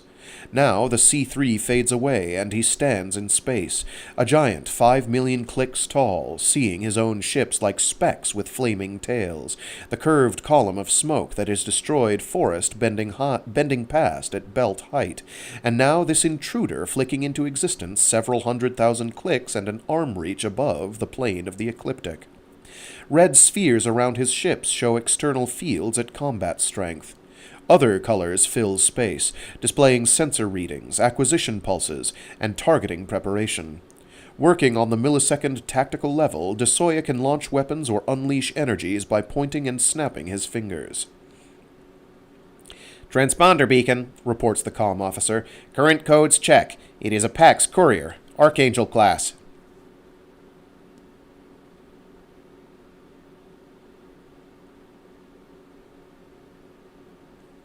DeSoya frowns. DeSoya frowns. What can be so important that the Pax Command is sending the Vatican's fastest vehicle? A craft so swift that it is also the Pax's greatest secret weapon. DeSoya can see the Pax codes surrounding the tiny ship in tactical space. Its fusion flame reaches scores of kilometers. The ship is using almost no energy on internal containment fields, and the gravities involved are beyond raspberry jam levels. Uncrewed? Queries DeSoya. He desperately hopes so. He desperately hopes so. Archangel-class ships can travel anywhere in known space within days. Real-time days, rather than the weeks of ship time and years of real-time demanded by all other craft. But no one survives Archangel voyages.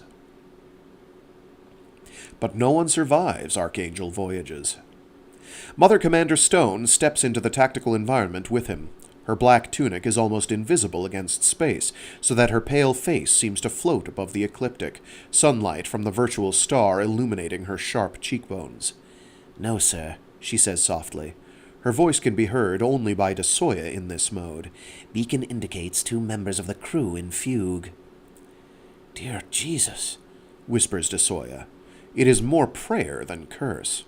Even in high-G fugue tanks, these 2 people, already killed during C+ travel, will now be more a micro-thin layer of protein paste than healthy raspberry jam. "Prepare the resurrection creches," he says on the common band.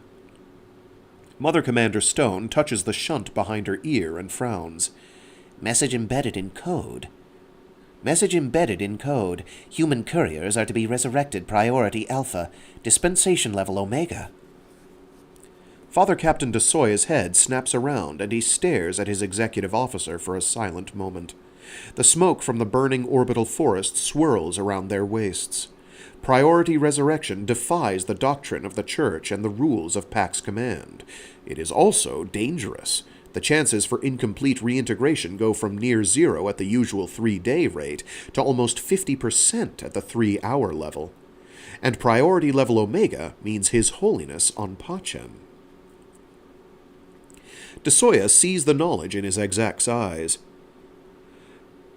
This courier ship is from the Vatican.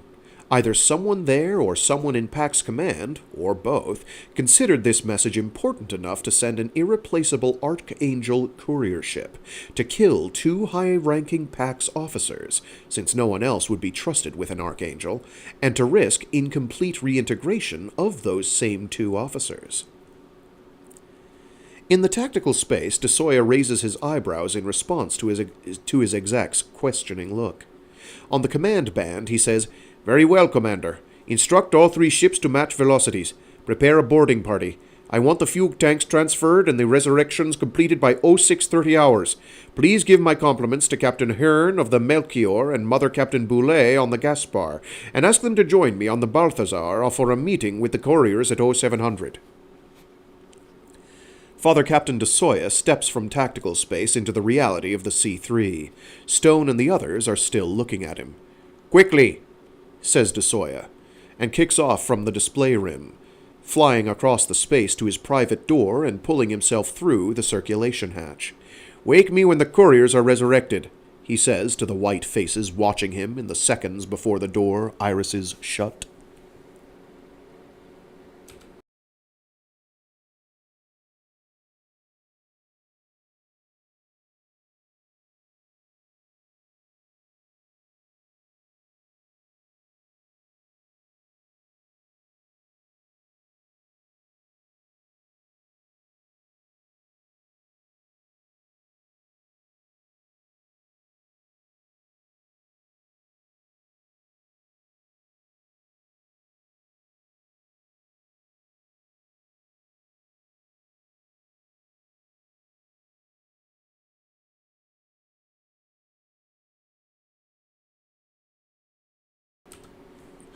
Six. I walked the streets of Endymion and tried to come to grips with my life, my death, and my life again. I should say here that I was not as cool about these things, my trial, my execution, my strange meeting with the mythic old poet, as this narrative would suggest. Part of me was shaken to its core. They had tried to kill me. I wanted to blame the Pax, but the courts were not agents of the Pax, not directly. Hyperion had its own Home Rule Council, and the Port Romance courts were set up according to our own local politics. Capital punishment was not an inevitable Pax punishment, especially on those worlds where the Church governed via theocracy, but it was a holdover from Hyperion's old colonial days.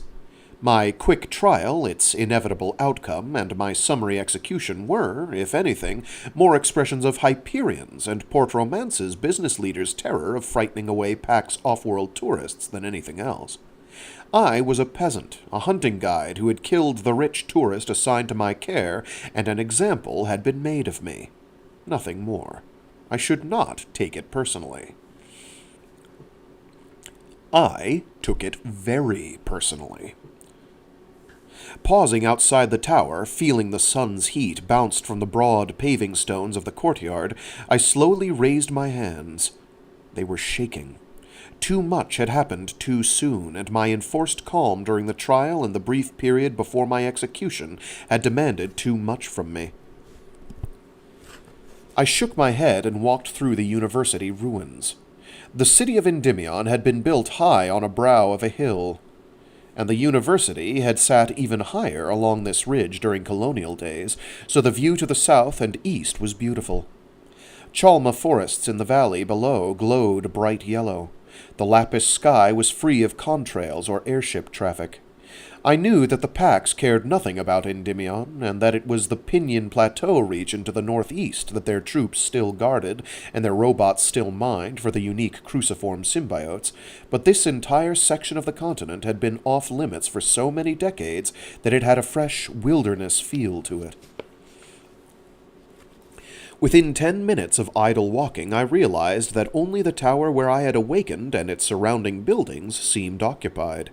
The rest of the university was in absolute ruins, its great halls open to the elements, its physical plant ransacked centuries before, its playing fields overgrown, its observatory dome shattered, and the city farther down the hillside looked even more abandoned. I saw entire city blocks there reclaimed by Weirwood Tangle and Kudzu. I could see that the university had been beautiful in its day. Post-Hegira, neo-Gothic buildings were constructed on the sandstone blocks quarried not far from here in the foothills of the Pinion Plateau. 3 years earlier, when I had worked as an assistant to the famous landscape artist Avril Hume, doing much of the heavy work as he redesigned the first family estates along the fashionable coast of the Beak, much of the demand then had been for follies, ersatz ruins set near ponds or forest or hilltop. I had become somewhat of an expert in setting old stones in artful states of decomposition to simulate ruins, most of them absurdly older than humankind's history on this outback world, but none of Hume's follies had been as attractive as these real ruins. I wandered through the bones of a once great university, admired the architecture, and thought of my family. Adding the name of a local city to its own had been the tradition of most indigene families, for my family was indeed indigene, descended from those first seed-ship pioneers almost 7 centuries earlier, third-class citizens on our own world. Third now, after the Pax Offworlders and the Hegera colonists who came centuries after my ancestors. For centuries, then, my people had lived and worked in these valleys and mountains. Mostly, I was sure, my indigene relatives had labored at menial jobs, much as my father had before his early death when I was 8, much as my mother had continued to until her death 5 years later, much as I had until this week. My grandmother had been born the decade after everyone had been removed from these regions by the Pax, but Grandam was old enough actually to remember. That could be just weird British phrasing. My grandmother had been born the decade after everyone had been removed from these regions by the Pax, but Grandam was old enough to actually remember the days when our clan families roamed as far as the Pinion Plateau and worked on the fiberplastic plantations to the south of here. I had no sense of homecoming. The cold moors of the area northeast of here were my home. Oh, emphasis. I had no sense of homecoming. The cold moors of the area northeast of here were my home. The fens north of Port Romance had been my chosen place to live and work. The university and town had never been part of my life and held no more relevance to me than did the wild stories of the old poet's cantos. At the base of another tower, I paused to catch my breath and consider this last thought. If the poet's offer was real, the wild stories of the cantos would hold every relevance for me. I thought of Grandam's recitation of that epic poem, remembered the nights watching the sheep in the North Hills, our battery-driven caravans pulled in a protective circle for the night, the low cooking fires doing little to dim the glory of the constellations of the meteor showers above. Remembered Grandam's slow, measured tones until she finished each stanza and waited for me to recite the lines back to her, remembered my own impatience at the process. I would much rather have been sitting by lantern reading a book, and smiled to think that this evening I would be dining with the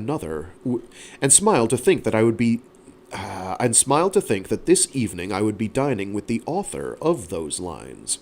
More, the old poet was one of the 7 pilgrims whom the poem sang about. I shook my head again. Too much. Too soon. There was something odd about this tower. Larger and broader than the one in which I had awakened, this structure had only one window, an open archway 30 meters up the tower. More interestingly, the original doorway had been bricked up. With an eye educated by my seasons as bricklayer and mason under Averil Hume, I guessed that the door had been closed up before the area had been abandoned a century ago, but not that long before. To this day, I do not know what drew my curiosity to that building when there were so many ruins to explore that afternoon, but curious I was. I remember looking up the steep hillside beyond the tower and noticing the riot of leafy chalma that had wound its way out and around the tower like thick-barked ivy. If one scrambled up the hillside and penetrated the chalma grove just there, one could crawl out along that vining branch and just barely reach the sill of that one lone window.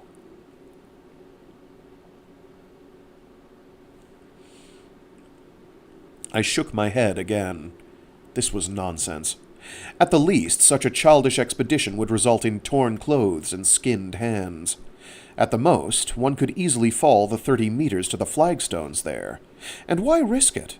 What could be in this old bricked-up tower other than spiders and cobwebs?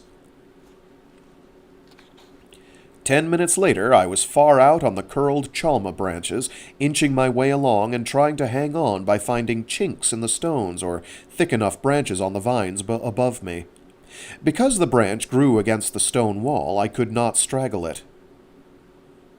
Rather, I had to shuffle along on my knees. The overhanging chalma vine was too low to allow me to stand, and the sense of exposure and of being pushed outward toward the drop was terrifying. Every time the autumn wind came up and shook the leaves and branches, I would stop moving and cling for all I was worth.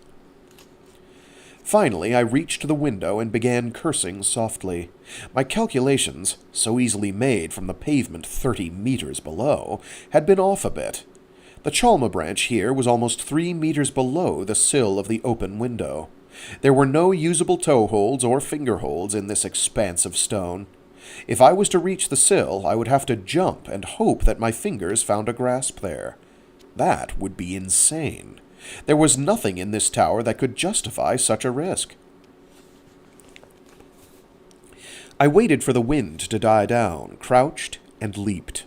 For a sickening second, my curved fingers scrabbled backward on the crumbling stone and dust, tearing my nails and finding no hold, but then they encountered the rotted remnants of the old windowsill and sank in. I pulled myself up, panting and ripping my shirt fabric over my elbows. The soft shoes Abetic had laid out for me scrambled against stone to find leverage. And then I was up and curling myself into the window ledge, wondering how in the hell I would get back down to the chalma branch. My concerns in that area were amplified a second later as I squinted into the darkened interior of the tower. "Holy shit," I whispered to no one in particular. There was an old wooden landing just below the window ledge on which I clung, but the tower was essentially empty. The sunlight streaming through the window illuminated bits of rotting stairway above and below the landing, spiraling around the inside of the tower, much as the chalma vines wrapped around the exterior, but the center of the tower was thick with darkness. I glanced up and saw speckles of sunlight through... Whoa, I just got lost, my bad. I glanced up and saw speckles of sunlight through what may have been a temporary wooden roof some 30 meters higher, and realized that this tower was little more than a glorified grain silo. A giant stone cylinder 60 meters tall. No wonder it had needed only one window. No wonder the door had been bricked up even before the evacuation of Endymion. Still maintaining my balance on the windowsill, not trusting the rotted landing inside, I shook my head a final time. My curiosity would get me killed someday. Oh, sorry, I just noticed more messages. Lost you again at Wake Me When the Couriers... Okay, it's still coming through? Good. Good. I do technically have a light on my microphone that goes off when it dies. Oh, shoot. Did I forgot to twig a thing. Tell me if the sound quality is better for, like, the next couple of minutes. Because there's a couple toggles on here, and I've lost the manual, and I don't remember what all of them do. I know one of them makes things too quiet, one of them makes things too echoey. I think I just fixed the echoey one, and it might have been too open before.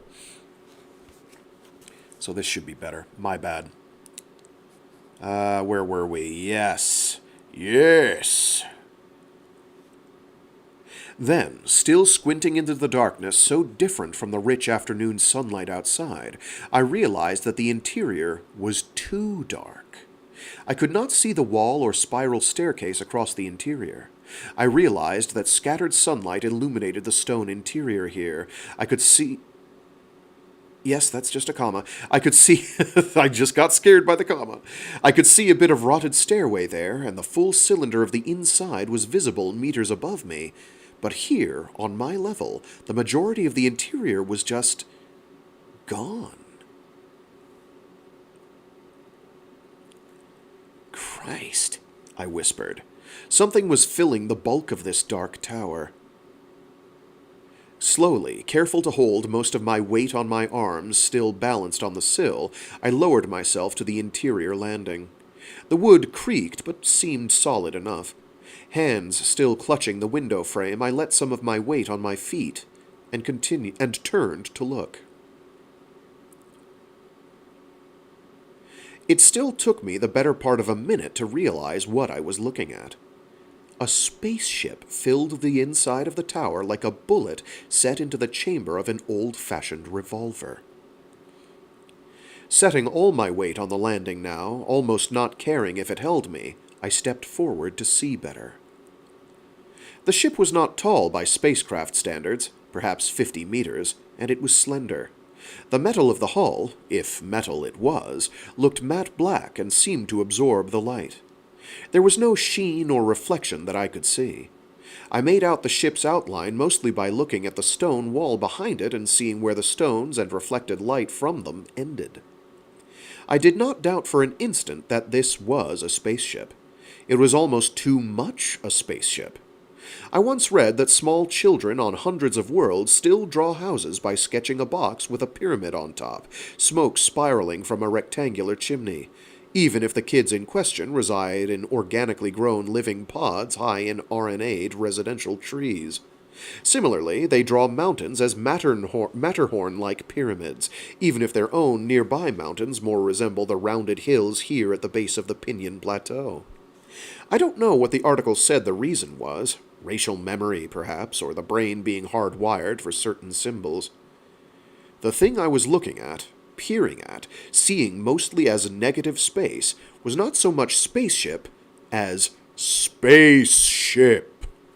It's written in all caps, but a changed font. Kind of like if anybody's read Terry Pratchett, you know how death talks? He's got a very different text, so you know it is death talking. It's like that. The thing I was looking at, peering at, seeing mostly as negative space, was not so much spaceship as spaceship. I have seen images of the oldest old Earth rockets, pre-Pax, pre-Fall, pre-Hegemony, pre-Hegira, hell, pre-everything almost, and they looked like this curved blackness. Tall, thin, graduated on both ends, pointed on top, thinned on the bottom, I was looking at the hardwired, racial-memoried, symbolically perfect image of spaceship. One can imagine a perfectly matte black version of either something think Buck Rogers retro gothic, or alternatively, if anybody's read the Tintin Goes to the Moon, it's, yeah, what he's describing has, you know what he's talking about. There were no private or misplaced spaceships on Hyperion. Of this, I was sure.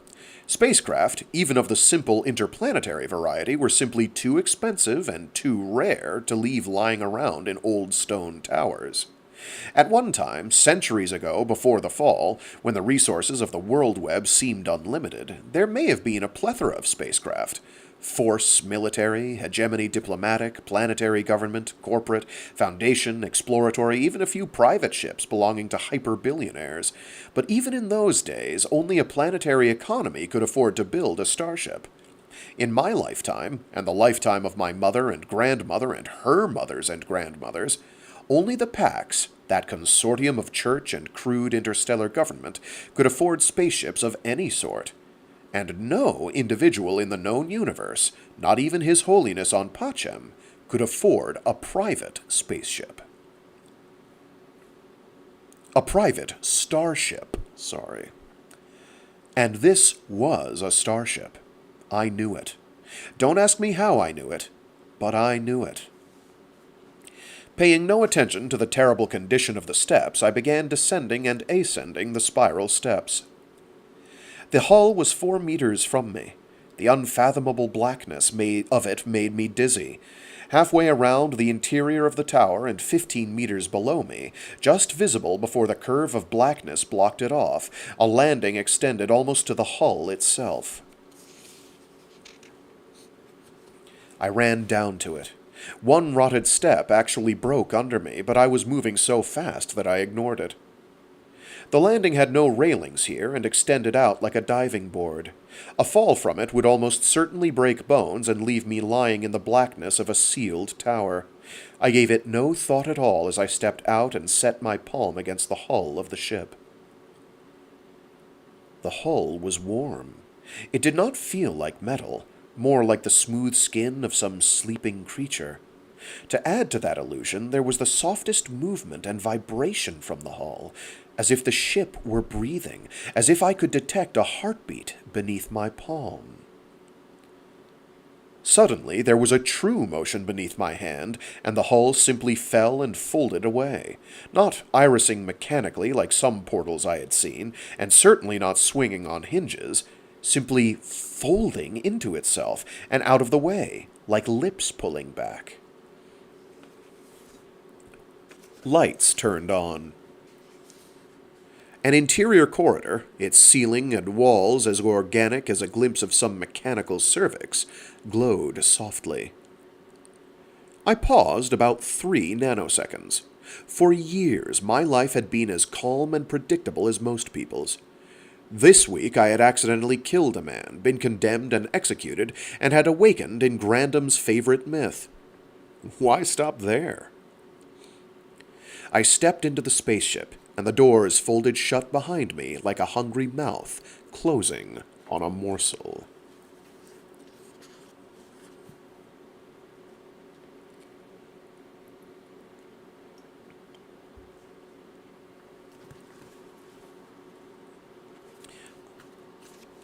The corridor into the ship was not as I would have imagined it.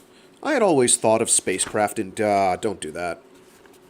I had always thought of spacecraft interiors as being like the hold of the seagoing troop ships that transported our home guard regiment to Ursus. All gray metal, rivets, dogged hatches, and hissing steam pipes. None of that was evident here. The corridor was smooth, curved, and almost featureless, the interior bulkheads covered with a rich wood as warm and organic as flesh. If there was an airlock, I hadn't seen it. Hidden lights came on ahead of me as I advanced and then extinguished themselves as I passed, leaving me in a small pool of light with darkness ahead and behind.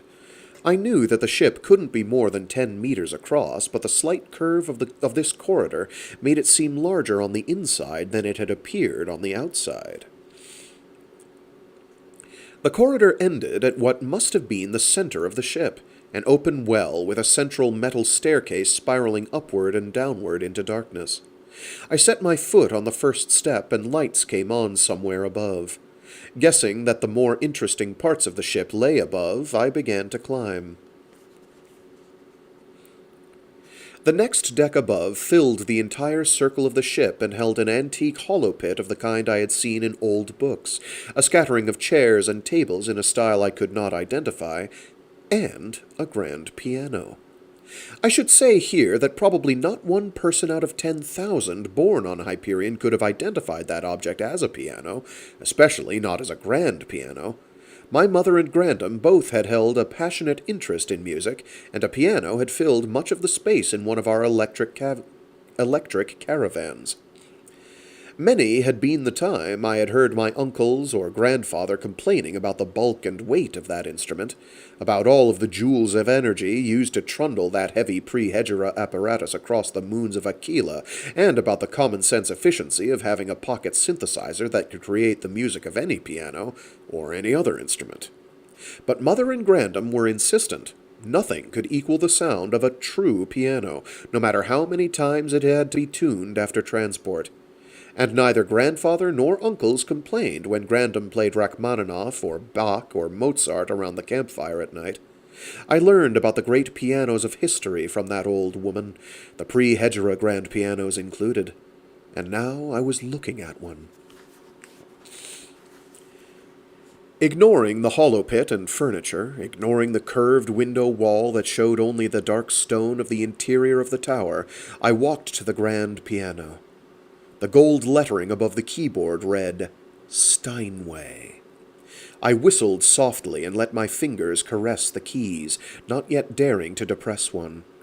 According to Grandam, this company had ceased making pianos before the big mistake of '08, and none had been produced since the Hegera. I was touching an instrument at least 1,000 years old.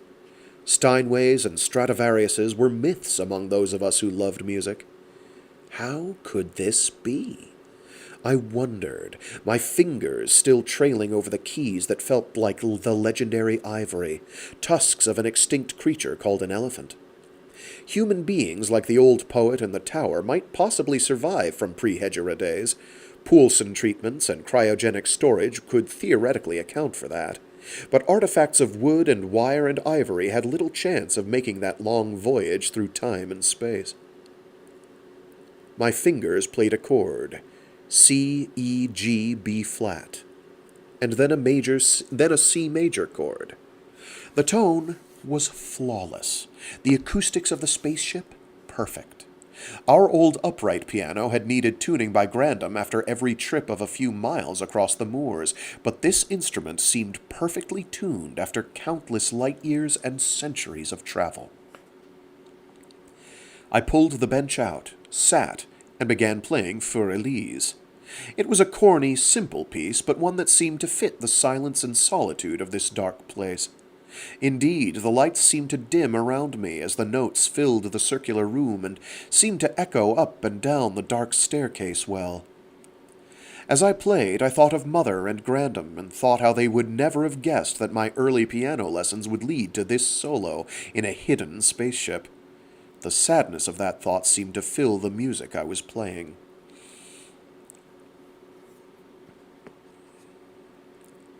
When I was finished, I pulled my fingers back from the keyboard quickly, almost guiltily, struck with the presumption of my poor playing of such a simple piece on this fine piano, this gift from the past.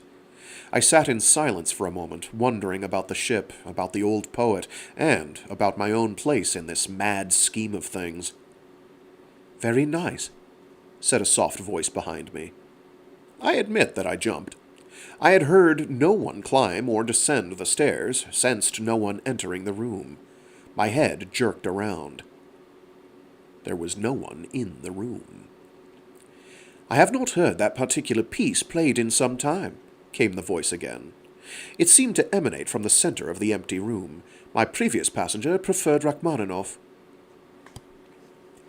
I set my hand on the edge of the bench to steady myself and thought of all the stupid questions I could avoid asking.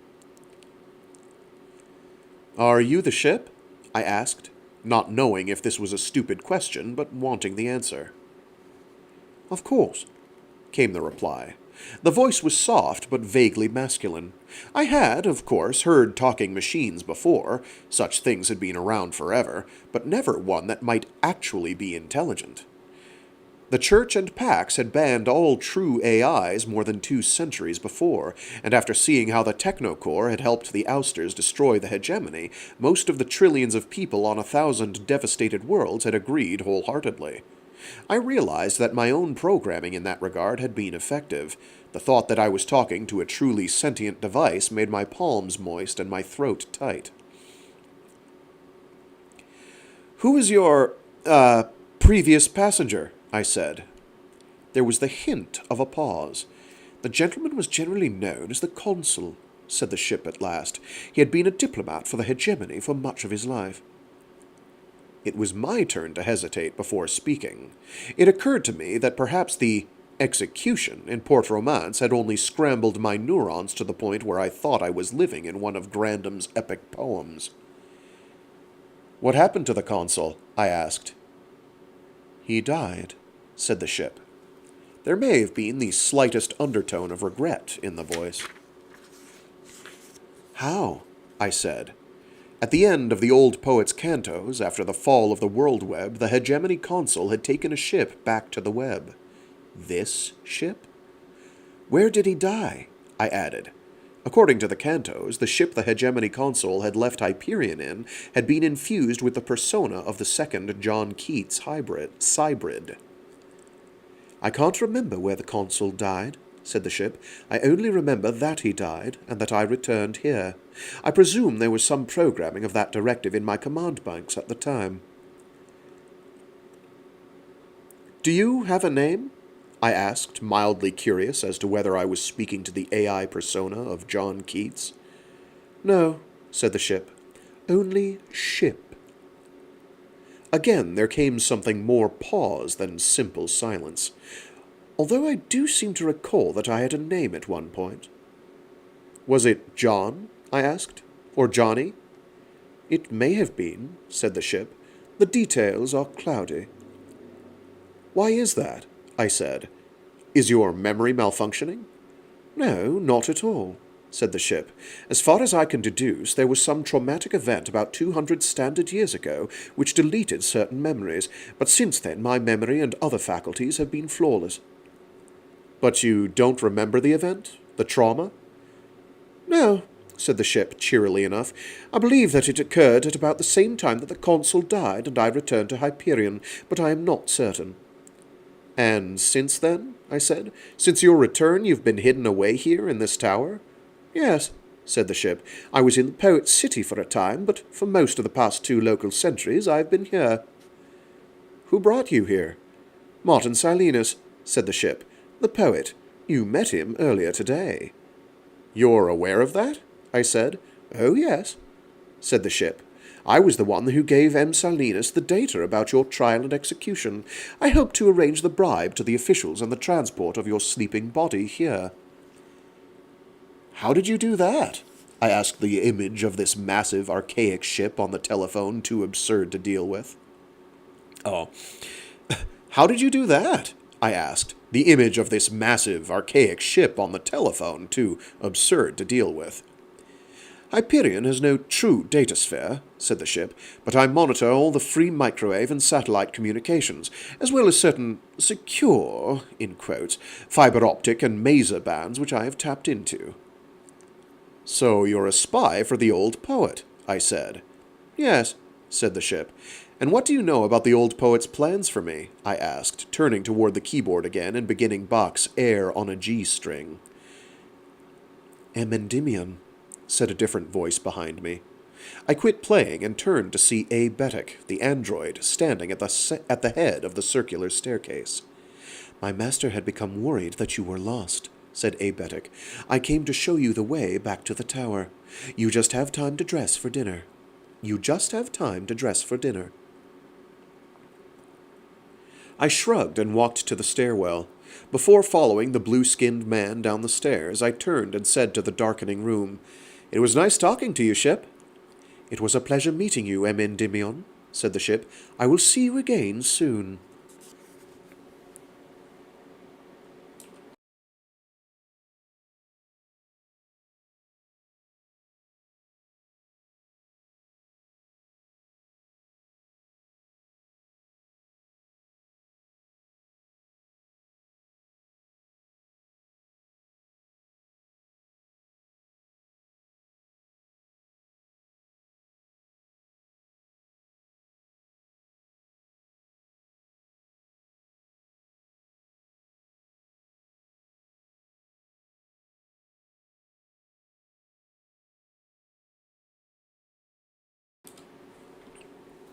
Seven. The torch ships Balthazar, Melchior, and Gaspar are a full AU beyond the burning orbital forests and still decelerating around the unnamed sun when Mother Commander Stone buzzes at Father Captain DeSoya's compartment portal to inform him that the couriers have been resurrected. Actually, only one was successfully resurrected, she amends, floating at the open iris door.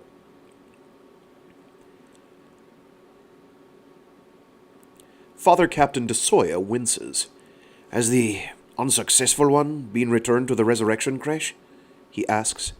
Not yet, says Stone. Father S-A-P-I-E-H-A. Sapieha? Sapieha? I don't think I ever have to remember the name, so it's okay. Not yet, says Stone. Father Sapieha is with the survivor? DeSoya nods. Pax? He asks, hoping that this will be the case. Vatican couriers bring more problems than military ones. Mother Commander Stone shakes her head. Both are Vatican. Father Gauronsky and Father Van Dries. Both are legionaries of Christ.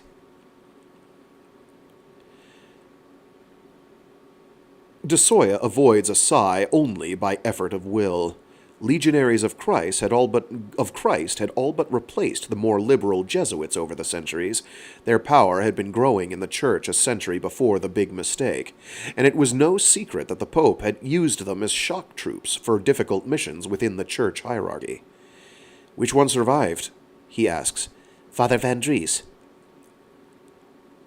Stone glances at her comlog. He should be revived by now, sir. "Very well," says de Soya. "Adjust the internal fuel to 1G at 0645. Pipe Captains Hearn and Boulet aboard and give them my compliments. Please escort them to the forward meeting room. I'll be with Van Dries until we convene." Aye, aye, says Mother Commander Stone, and kicks off. The revival room outside the resurrection creche is more chapel than infirmary. Father Captain de Soya genuflects toward the altar, and then joins Father Sapieha by the gurney, where the courier is sitting up. Sapieha is older than most Pax crew, at least 70 standard, and the soft halogen beams reflect from his bald scalp. De Soya has always found the ship's chaplain short-tempered and not very bright, much like several of the parish priests he had known as a boy. "Captain," acknowledges the chaplain. De Soya nods and steps closer to the man on the gurney.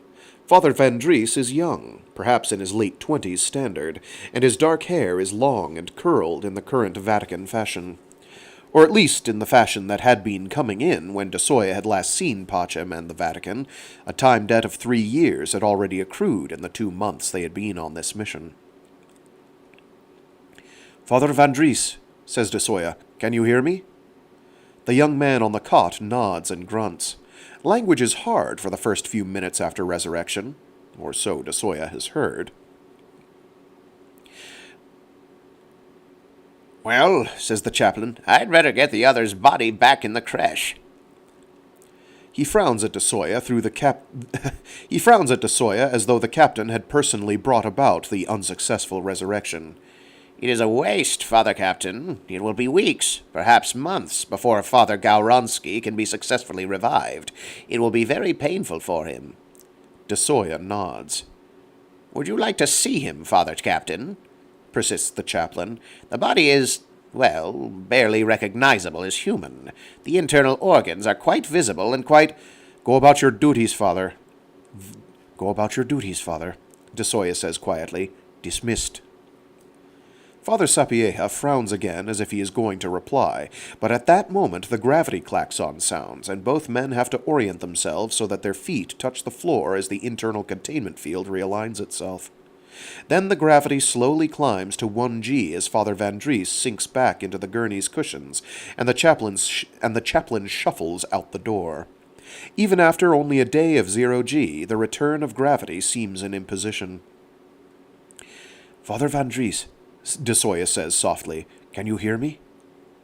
The young man nods. His eyes show the pain he is in. The man's skin glistens as if he has just received grafts, or as if he is newborn. The flesh looks pink and raw to de Soya, almost burned, and the cruciform on the courier's chest is livid and twice the normal size. Do you know where you are? Whispers de Soya. Or who you are? He mentally adds. Post-resurrection confusion can last for hours or days. De Soya knows that couriers are trained to overcome that confusion, but how can anyone be trained for death and revival? An instructor of de Soya's at the seminary had once put it plainly, The cells remember dying, being dead, even if the mind does not. I remember, whispers Father Van Dries, and his voice sounds as raw as his skin looks. You are Captain de Soya? Father Captain de Soya, yes. Van Dries tries to lever himself up on his elbow and fails. Closer, he whispers, too weak to lift his head from the pillow. De Soya leans closer. The other priest smells faintly of formaldehyde. Only certain members of the priesthood are trained in the actual mysteries of resurrection, and de Soya had chosen not to be one of these. He could officiate at a baptism and administer communion or extreme unction. As a starship captain, he has had more opportunities for the latter than the former. But he had never been present at the sacrament or resurrection. He has no idea of the processes involved, beyond the miracle of the cruciform, in returning this man's destroyed and compressed body, his decaying and page break, flip, move... Yes, I did not skip a page. In returning this man's destroyed and compressed body, his decaying neurons and scattered brain mass, to the human form he now sees before him. Van Dries begins whispering, and Desoya has to lean even closer, the resurrected priest's lips almost brushing Desoya's ear. Must talk, Van Dries manages with great effort. Desoya nods. I've scheduled a briefing in 15 minutes. My other 2 ship captains will be there. We'll provide a hover chair for you. Van Dries is shaking his head. No meeting. Message for you only. Desoya shows no expression. All right. Do you want to wait until you are... Again, the agonized shake of his head. The skin of the priest's face is slick and striated, as if the muscle were showing through. No, he whispers. Desoya leans close and waits. You are to take the Archangel Courier ship immediately, gasps Van Dries. It is programmed for its destination. Desoya remains expressionless, but he is thinking, so it is to be a painful death by acceleration. Dear Jesus, could you not let this cup pass from me? What do I tell the others? He asks. Father Van Dries shakes his head. Tell them nothing. Put your executive officer in command of the Balthazar. Transfer Task Force command to Mother Captain Boulay. Task Force Magi will have other orders. Will I be informed of these orders? Asks Desoya. His jaw hurts with the tension of sounding calm. Until 30 seconds ago, the survival and success of this ship, this task force, had been the central reason for his existence. No, says Van Dries. These orders do not concern you. The resurrected priest is pale with pain and exhaustion. Desoya realizes that he is taking some satisfaction in that fact and immediately says a short prayer for forgiveness. I am to leave immediately, repeats Desoya. Can I take my few personal possessions? He is thinking of the small porcelain sculpture that his sister had given him shortly before her death on Renaissance Vector. That fragile piece, locked in a stasis cube during high-G maneuvers, has been with him for all of his years of spacefaring. No, says Father Van Dries. Go immediately. Take nothing. This is upon the order of... queries Desoya. Van Dries frowns through his grimace of pain. This is upon direct command of His Holiness Pope Julius the 14th, says the courier. It is Omega priority, superseding all orders of Pax Military Command or SPACOM Sea Fleet.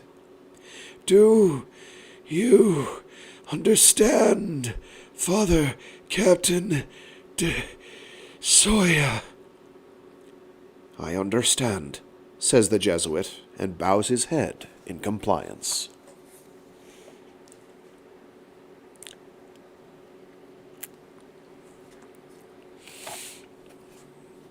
The Archangel-class courier ship has no name.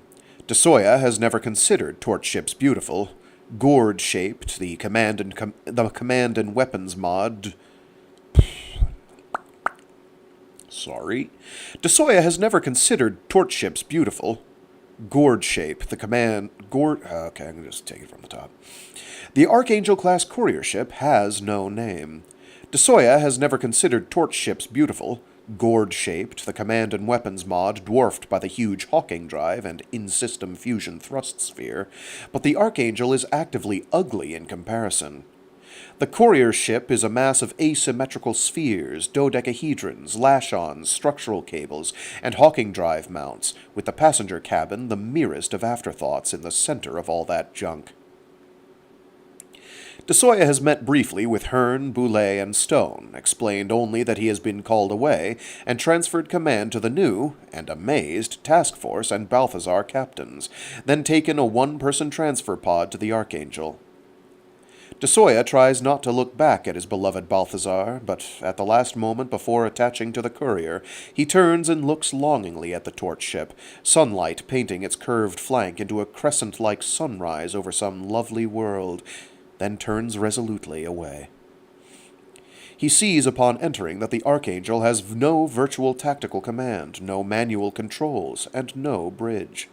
The interior is not much larger than Desoya's crowded cubby on the Balthazar, although this space is crowded with cables, fiber optic leads, tech diskies, and 2 acceleration couches. No, Desoya sees at once, these are not standard acceleration couches. These are unpadded steel trays in human form, more like autopsy slabs than couches. The trays have a lip, to keep fluid from sloshing under high G, he is sure, and he realizes that the only compensating containment field in the ship would be around these couches, to keep the pulverized flesh, bone, and brain matter from floating away in the zero-G intervals after final deceleration. Desoya can see the nozzles where water or some cleansing solution is being injected at high speed to clean the steel. It has not been totally successful. Acceleration in 2 minutes, says a metallic voice. Strap in now. No niceties, thinks Desoya, not even a please. Ship, he says. He knows that no true AIs are allowed on Pax ships. Indeed, no AIs are allowed anywhere in Pax-controlled human space. But he thinks that the Vatican might have made an exception on one of its Archangel-class courier ships. 1 minute 30 seconds until initial acceleration, comes the metallic voice, and Desoya realizes that he is talking to an idiot machine. He hurries to strap himself in. The bands are broad, thick, and almost surely for show.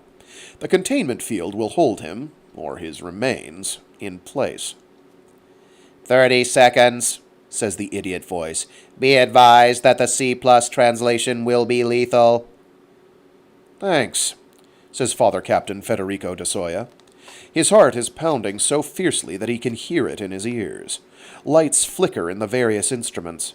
Nothing here is meant for human monitoring, so Desoya ignores them. 15 seconds, says the ship. You might wish to pray now. Fuck you, says Desoya. He has been praying since he left the courier's recovery room. Now he adds a final prayer for forgiveness for the obscenity. 5 seconds, comes the voice. There will be no further communications. May God bless you and speed your resurrection in Christ's name. Amen, says Father Captain Desoya. He closes his eyes as acceleration commences.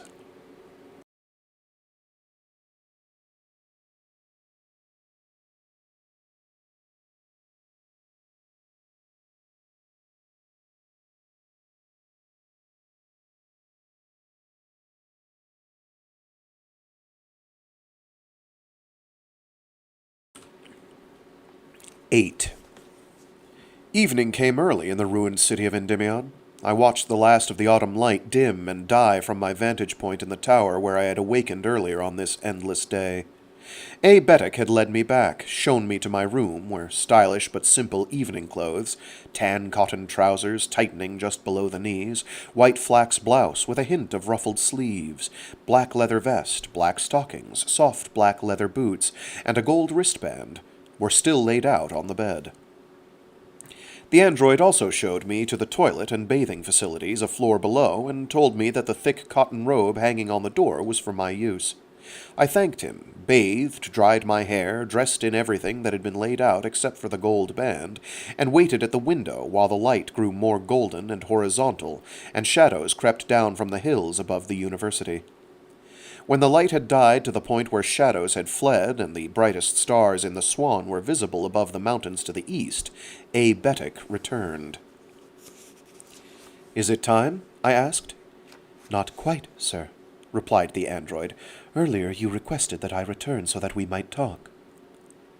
Ah, yes, I said, and gestured toward the bed, the only piece of furniture in the room. Have a seat. The blue-skinned man stood where he was by the door. I am comfortable standing, sir. I folded my arms and leaned against the windowsill.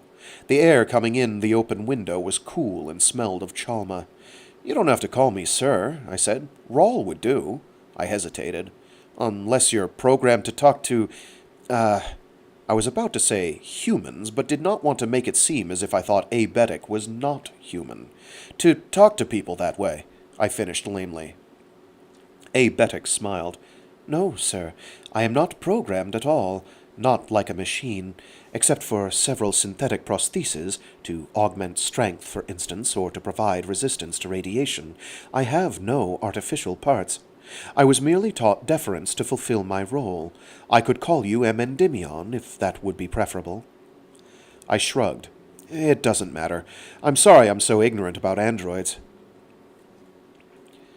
Abetic's thin-lipped smile returned. There is no need to apologize, Endymion. Very few human beings now alive have seen one of my race. My race. Interesting. Tell me about your race, I said. Wasn't the biofacture of androids illegal in the hegemony? Yes, sir, he said. I noticed that he stood at parade rest and wondered idly if he had ever served in a military capacity. Biofacture of androids was illegal on Old Earth and many of the hegemony homeworlds, even before the Hegera, but the All-Thing allowed biofacture of a certain number of androids for use in the Outback. Hyperion was part of the Outback in those days. It still is, I said. Yes, sir. When were you biofactured? Which worlds did you live on? What were your duties? I asked. If you don't mind my asking. Not at all, Endymion, he said softly. The android's voice had the hint of a dialect that was new to me. Off-world. Ancient. I was created on the world of Asquith in the year 26 ADC by your calendar. In the 25th century AD, I said. 694 years ago. Abetic nodded and said nothing. So you were born, biofactured, after Old Earth was destroyed, I said, more to myself than to the android. Yes, sir. And was Hyperion your first, work destination? No, sir, said Abetic. For the first half-century of my existence, I remained on Asquith in the service of His Royal Highness, King Arthur VIII, Sovereign Lord of the Kingdom of Windsor in exile, and also the service of his cousin, Prince Rupert of Monaco in exile. When King Arthur died, he willed me to his son, His Royal Highness King William the 23rd. Sad King Billy, I said. Yes, sir. And did you come to Hyperion when Sad King Billy fled Horace Glennon Heights' rebellion? Yes, said Abetic. Actually, my android brothers and I were sent ahead to Hyperion some 32 years before His Highness and the other colonists joined us. We were dispatched here after General Glennon Height won the Battle of Formalhaut. His Highness thought it wise if an alternate site for the kingdoms in exile were prepared. And that's when you met Silenus, I prompted, pointing toward the ceiling, imagining the old poet up there within his web of life-support umbilicals. No, said the android. My duties did not bring me into contact with Silenus during the years when the poet's city was occupied. I had the pleasure of meeting Silenus later, during his pilgrimage to the Valley of the Time Tombs 2.5 centuries after the death of His Highness. And you've been on Hyperion since, I said. More than 500 years on this world. Yes, Endymion. Are you immortal? I asked, knowing the question was impertinent, but wanting the answer. Abetic showed his slight smile. Not at all, sir. I will die from accident or injury that is too serious for me to be repaired. It is just that when I was biofactured, my cells and systems were nanoteched with an ongoing form of Poulsen's treatments, so that I am essentially resistant to aging and disease. Is that why androids are blue? I asked. No, sir, said Abetic. We are blue because no known race of humankind was blue at the time of my biofacture, and my designers felt it imperative to keep us visually separate from humans. You do not consider yourself human? I asked. No, sir, said Abetic. I consider myself android. I smiled at my own naivete. You still act in a service capacity, I said, yet use of slave android labor was outlawed throughout the hegemony centuries ago. Abetic waited. Don't you wish to be free? I said at last. To be an independent person in your own right? Abetic walked to the bed. I thought that he was going to sit down, but he only folded and stacked the shirt and trousers I had been wearing earlier. Endymion, he said, I should point out that although the laws of the hegemony died with the hegemony, I have considered myself a free and independent person for some centuries now.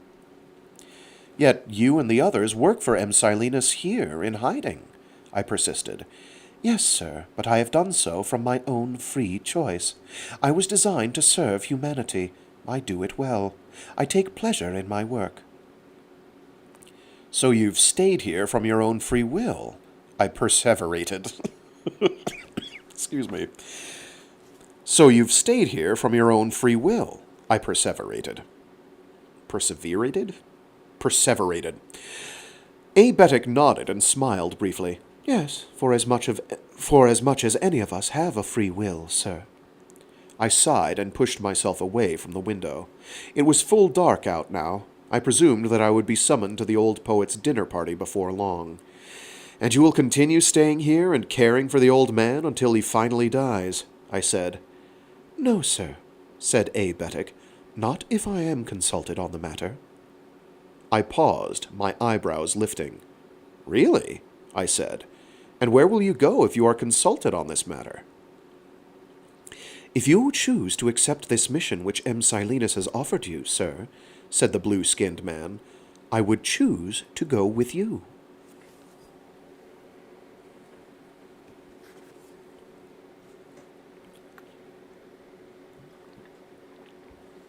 Alternatively, I would choose to go with you. I could read it both ways. Oh my god, this book is freaking heavy. like, Jesus Christ. I have to hold this thing up in the air. What's going on? What have I done to myself? Don't worry, I'll just get swole in one arm, and then as we progress through the book, I'll get swole in the other.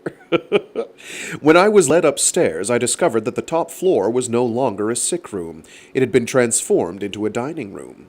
The flow-foam hover chair was gone, the medical monitors were gone, the communication consoles were absent, and the ceiling was open to the sky. I glanced up and lost my place. I glanced up and located the constellations of the Swan and the Twin Sisters with the trained eye of a former shepherd. Braziers on tall tripods sat in front of each of the stained glass windows, their flames adding both warmth and light to the room. In the center of the room, the comm consoles had been replaced with a 3-meter-long dining table.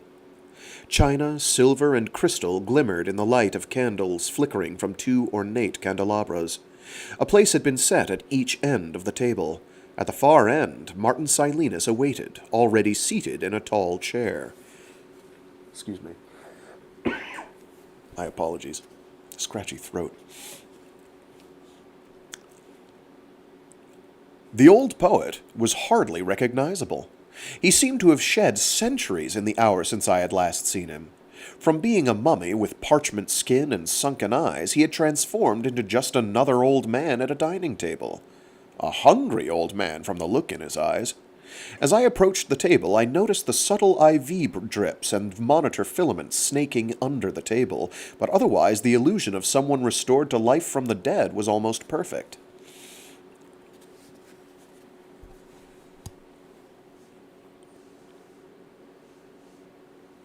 Silenus chuckled at my expression. You caught me at my worst time. You caught me at my worst this afternoon, Rawl Endymion, he rasped. The voice was still harsh with age, but much more forceful than before. I was still recovering from my cold sleep. He gestured me to my place at the other end of the table. Cryogenic fugue? I said stupidly, unfurling the linen napkin and dropping it to my lap. It had been years since I had eaten at a table this fancy.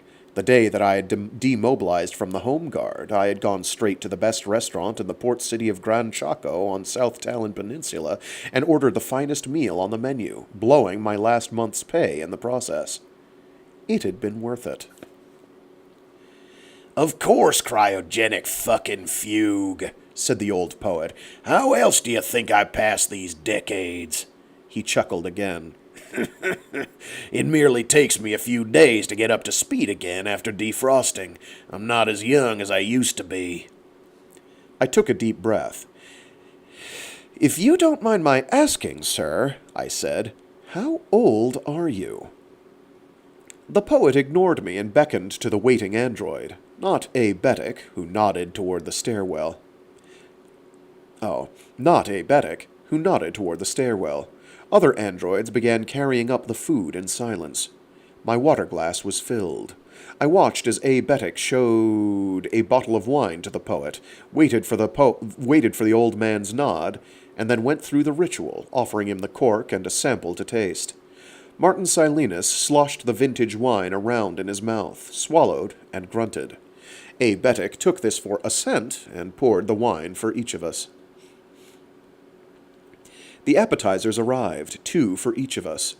I recognized the charbroiled chicken yakitori and the tender main-raised beef carpaccio arugula. Let's try that again. I recognized the charbroiled chicken yakitori and the tender main-raised beef carpaccio arugula. Something about carpaccio followed by arugula really hurts my brain. In addition, Silenus helped himself to the sautéed foie gras wrapped in mandrake leaves that had been set near his end of the table. I lifted the ornamented skewer and tried the yakitori. It was excellent. Martin Silenus might be 800 or 900 years old, perhaps the oldest human alive, but the codger had an appetite. I saw the gleam of his perfect white teeth as he attacked the beef carpaccio, and wondered if these were dentures or Arnide substitutes. Probably the latter. I realized that I was ravenous. Evidently, either my pseudo-resurrection or the exercise involved in climbing to the ship had instilled an appetite in me. For several minutes there was no conversation, only the soft sound of the serving android's footsteps on stones, the crackle of flames in the braziers, an occasional hint of night breeze overhead, and the sounds of our chewing. As the androids removed our appetizer plates and brought in bowls of steaming black mussel bisque, the poet said, "I understand you met with our ship today." "Yes," I said. "It was the consul's private ship?" "Of course." Silenus gestured to an android, and bread was brought hot from the oven. The smell of it mingled with the rising vapors from the bisque, and the hint of autumn foliage on the breeze. "And this is the ship you expect me to use to rescue the girl?" I said. I expected the poet to ask for my decision then. Instead, he said, "What do you think of the Pax, Endymion?" I blinked, the spoon of bisque halfway to my mouth. The Pax? Silenus waited. I set the spoon back and shrugged. "I don't think much of it, I guess." "Not even after one of its courts sentenced you to death?" Instead of sharing what I had been thinking earlier, how it had not been the Pax influence that sentenced me, but Hyperion's brand of frontier justice, I said, "No, the Pax has been mostly irrelevant to my life." The old poet nodded and sipped his bisque. "And the Church?" "What about it, sir?" "Has it been largely irrelevant to your life?" "I guess so." I realized that I was sounding like a tongue-tied adolescent, but these questions seemed less important than the question he was supposed to ask me, and the decision I was supposed to give him. "I remember the first time we heard of the Pax," he said. "It was only a few months after Aeneas disappeared. Church ships arrived in orbit, and troops seized Keats, Port Romance, Endymion, the University, all of the spaceports in important cities. Then they lifted off in combat skimmers, and we realized they were after the cruciforms on the Pinion Plateau." I nodded. None of this was new information. The occupation of the Pinion Plateau and search for cruciforms had been the last great gamble of a dying church, and the beginning of the Pax. It had been almost a century and a half before real Pax troops had arrived to occupy all of Hyperion and to order the evacuation of Endymion and other towns near the plateau. "But the ships which put in here during the expansion of the Pax," continued the poet. What tales they brought! The church's expansion from Pocham through the old web worlds, then the outback colonies. The androids removed the bisque bowls and returned with plates of carved fowl and Pommery mustard sauce, and a gratin of Khan's River manta with caviar mousseline. "Duck?" I said. The poet showed his reconstituted teeth. It seemed appropriate after your, trouble of the last week. I sighed and touched the slice of fowl with my fork. Moist vapors rose to my cheek and eyes. I thought of Izzy's eagerness as the ducks approached the open water. It seemed a lifetime ago. I looked at Martin Silenus and tried to imagine having centuries of memories to contend with. How could anyone stay sane with entire lifetimes stored in one human mind? The old poet was grinning at me in that wild way of his, and once again I wondered if he was sane. So we heard about the Pax and wondered what it would be like when it truly arrived, he continued, chewing while he spoke. A theocracy, unthinkable during the centuries of the hegemony. Religion then was, of course, purely personal choice. I belonged to a dozen religions and started more than one of my own during my days as a literary celebrity. He looked at me with bright eyes. But of course you know that, Rawl Endymion. You know the cantos. I tasted the manta and said nothing. Most people I knew were Zen Christians, he continued. More Zen than Christian, of course, but not too much of either, actually. Personal pilgrimages were fun. Places of power, finding one's Baedeker point, all of that crap. He chuckled. The hegemony would never have dreamed of getting involved with religion, of course. The very thought of mixing government and religious opinion was barbaric, something one found on Comriad or some such outback desert world. And then came the Pax, with its glove of velvet and its cruciform of hope. The Pax doesn't rule, I said. It advises. Precisely, agreed the old man, pointing his fork at me while A. Betic refilled his wineglass. The Pax advises. It does not rule. On hundreds of worlds the Church administers to the faithful, and the Pax advises. But of course, if you are a Christian who wishes to be born again, you will not ignore the advice of the Pax or the whispers of the Church, will you? I shrugged again. The influence of the Church had been a constant of life as long as I had been alive. There was nothing strange about it to me. But you are not a Christian who wishes to be born again, are you, Endymion? I looked at the old poet then, and a terrible suspicion formed in the back of my mind. He somehow finessed my fake execution and transported me here when I should have been buried at sea by the authorities. He has clout with the Port Romance authorities. Could he have dictated my conviction and sentencing? Was all this some sort of test?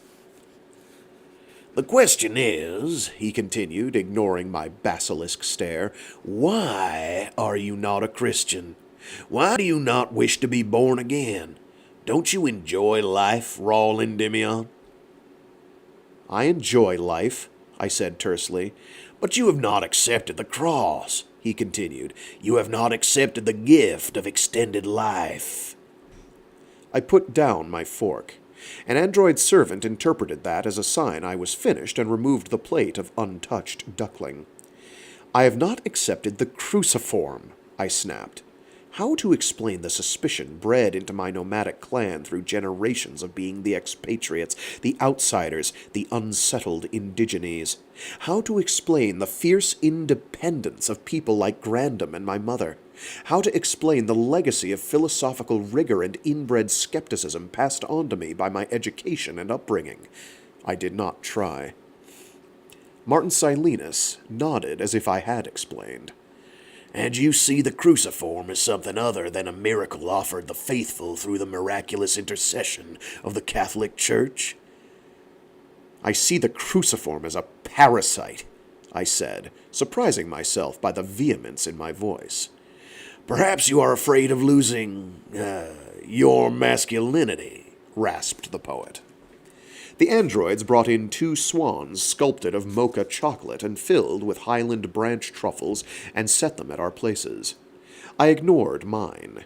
In the cantos, the priest pilgrim, Paul de Rey, tells his tale of discovering the lost tribe, the Bikura, and learning how they had survived centuries by a cruciform symbiote offered to them by the legendary Shrike. The cruciform resurrected them much as it did today in the era of the Pax, only in the priest's tale the side effects included irreversible brain damage after several resurrections and the disappearance of all sexual organs and impulses. The Bikura were retarded eunuchs. All of them. No, I said, I know that the Church has somehow solved that problem. Silenus smiled. He looked like a mummified satyr when he did that. If one has taken communion, and if one is resurrected under the auspices of the Church, he rasped.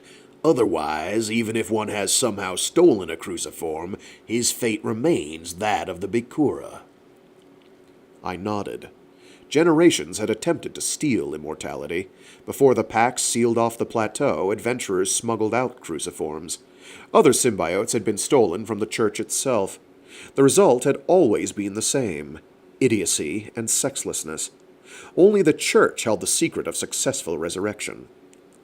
So, I said, so why has allegiance to the Church and the tithing of every 10th year of service to the Church been too high a price for you, my boy? Billions have opted for life. I sat in silence for a moment.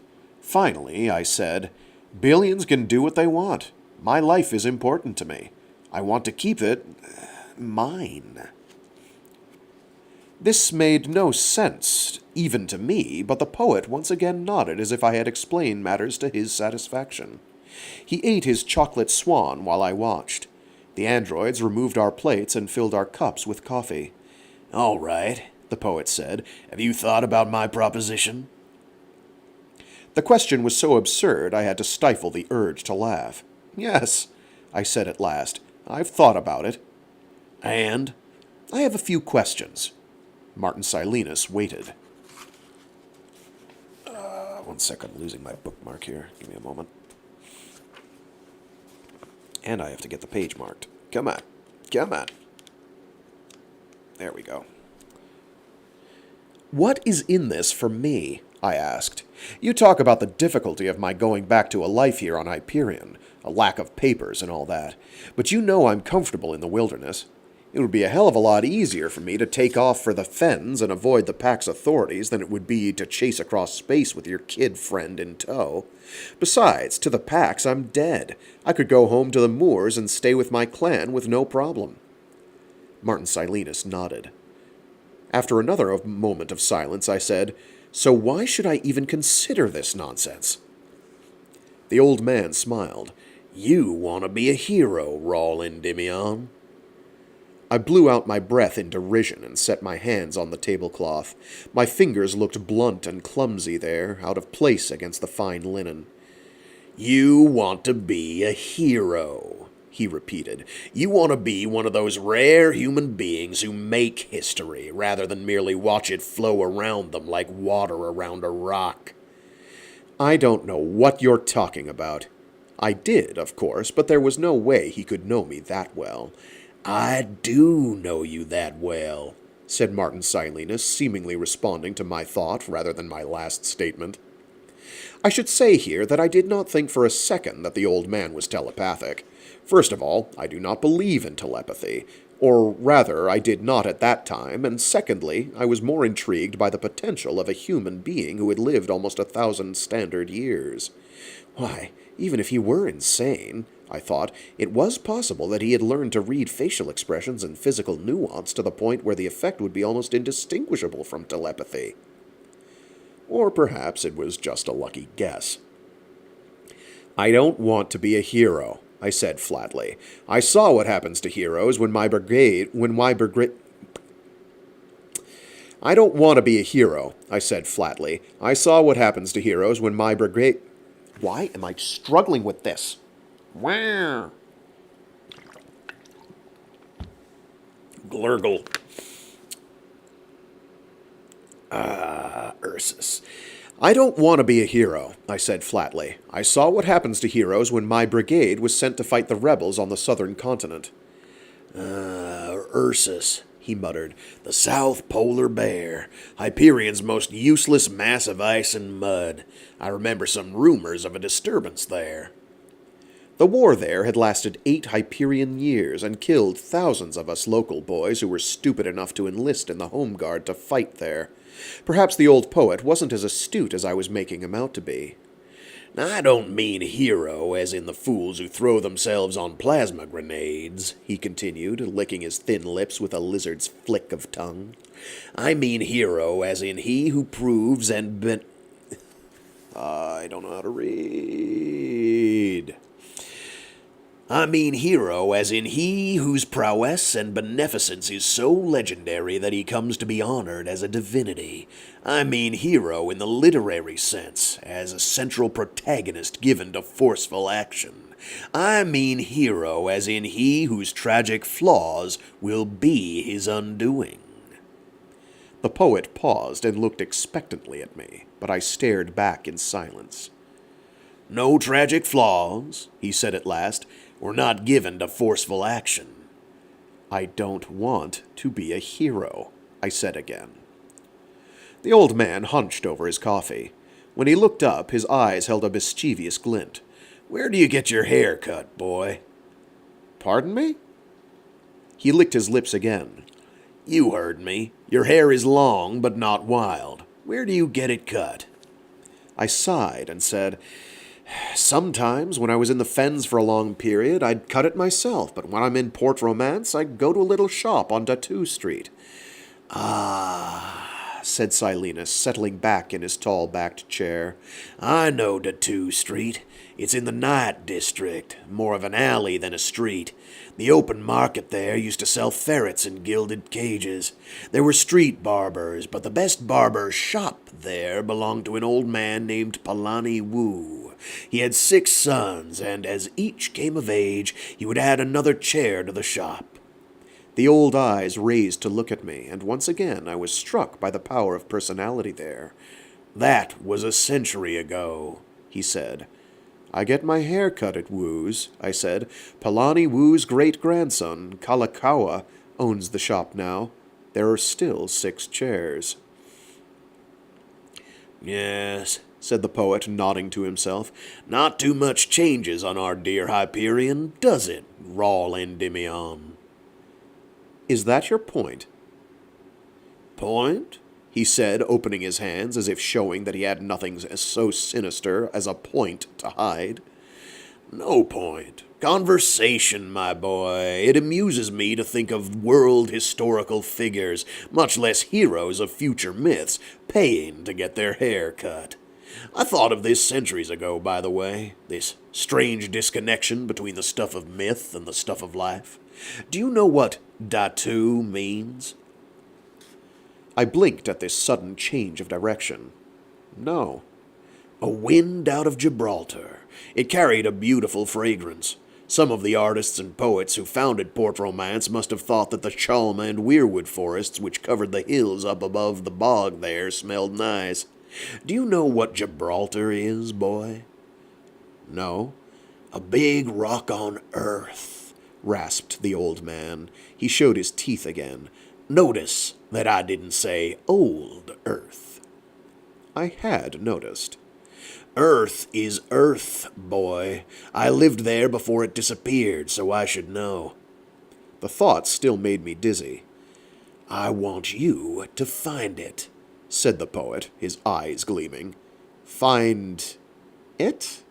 I repeated. Old Earth? I thought you wanted me to travel with the girl, Ania. His bony hands waved away my sentence. You go with her and you'll find Earth, Rawl Endymion. I nodded, all the while pondering the wisdom of explaining to him that old Earth had been swallowed by the black hole dropped into its guts during the big mistake of '08. But then this ancient creature had fled from that shattered world. It made little sense to contradict his delusions. His Cantos had mentioned some plot by the warring AI Technocore to steal Old Earth, to spirit it away to the Magellanic Clouds, but that was fantasy. This was a separate galaxy, more than 160,000 light-years from the Milky Way, if I remembered correctly, and no ship, neither Pax nor Hegemony, had ever been sent farther than our own small sphere in one spinal arm. Had never been sent farther than our own small sphere in one spiral. It says spinal. It's got to be spiral. And a misprint. And no ship, neither Pax nor Hegemony, had ever been sent farther than our own small sphere in one spiral arm of our galaxy. And even with the Hawking Drive exclusion to Einsteinian realities, a trip to the large Magellanic Cloud would take many centuries of ship time and tens of thousands of years time debt. Even the ousters who savored the dark places between the stars would not undertake a voyage like that. Besides, planets are not kidnapped. I want you to find Earth and bring it back, continued the old poet. I want to see it again before I die. Will you do that for me, Rawl Endymion? I looked the old man in the eye. Sure, I said. Save this child from the Swiss Guard and the Pax, keep her safe until she becomes the one who teaches, find Old Earth and bring it back so you can see it again. Easy. Anything else? Yes, said Martin Silenus with the tone of absolute solemnity that comes with dementia. I want you to find out what the fuck the Technocore is up to and stop it. I nodded again. Find the missing Technocore and stop the combined power of thousands of godlike AIs from doing whatever they're planning to do, I said, sarcasm dripping from my tongue. Check. Will do. Anything else? I can do more sarcasm than that. I nodded again. Find the missing Technocore and stop the combined power of thousands of godlike AIs from doing whatever they're planning to do, I said, sarcasm dripping from my tongue. Check. Will do.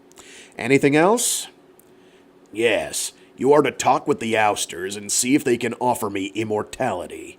True immortality, not this born-again Christian bullshit. I pretended to write this on an invisible notepad. Ousters, immortality, not Christian bullshit. Can do. Check. Anything else? Yes, Rawl Endymion. I want the Pax destroyed and the Church's power toppled. I nodded. 200 or 300 known worlds had willingly joined the Pax. Trillions of humans had willingly been baptized in the Church. The Pax military was stronger than anything Hegemony Force had ever dreamed of at the height of its power. Okay, I said. I'll take care of that. Anything else? Yes.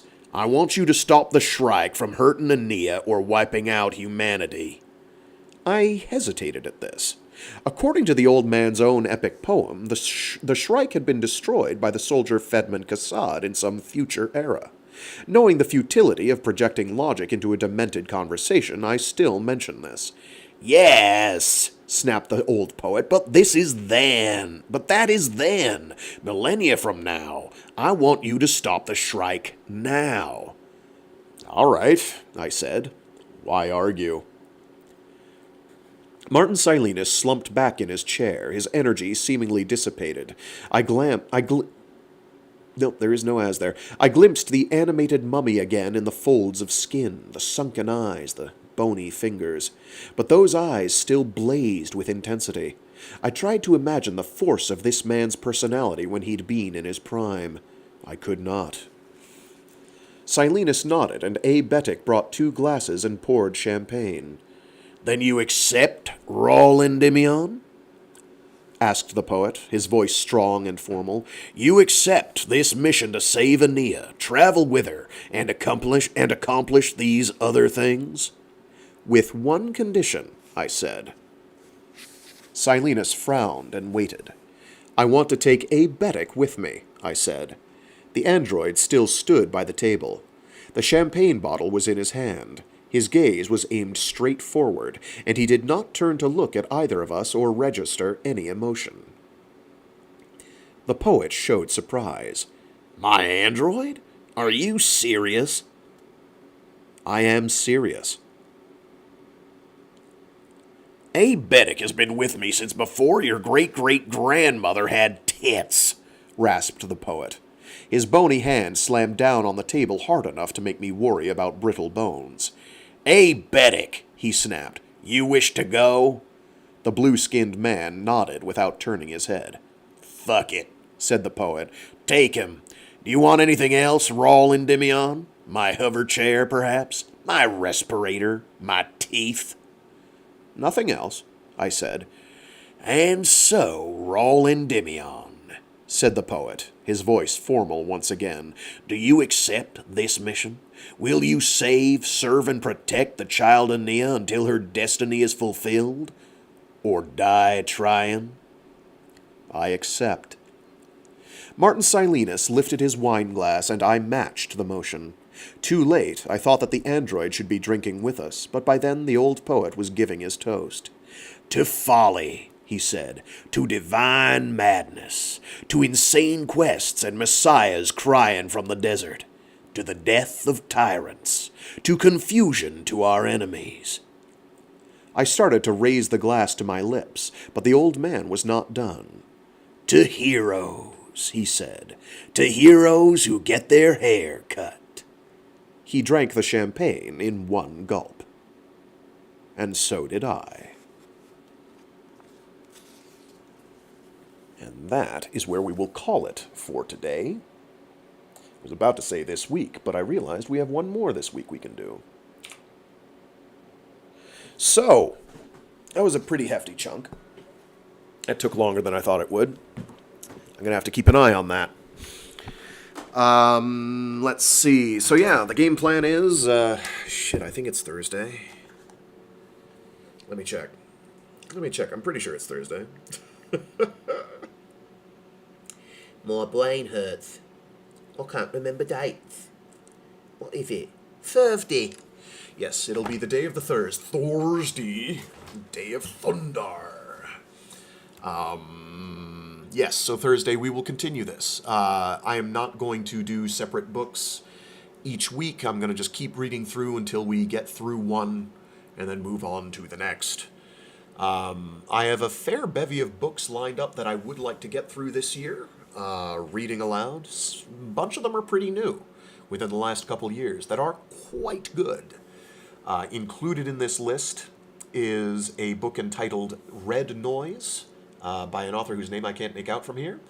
And another one is entitled Alien Clay by one Adrian Tchaikovsky. Tchaikovsky? Adrian something Eastern European. Both of these I have read in like the last couple of months, and they are both superb. Before those, I will be doing Cytine and Regenesis. And yeah. We've got it is going to be, again, very much catch as catch can. I will try and post when I'm going to be able to do it before each week starts so that people know. I'll do that in the Discord. I've got to change my header and footer on the YouTube channel and I guess the Twitch channel to reflect this. We will deal with it accordingly. I will probably just keep forgetting. Anyway, that's the start of Endymion, and oh, we have so much more interesting, cool stuff to do. All right, so with that, I'm going to run. Thanks for tuning in. Stay safe, stay sane, and be decent to each other.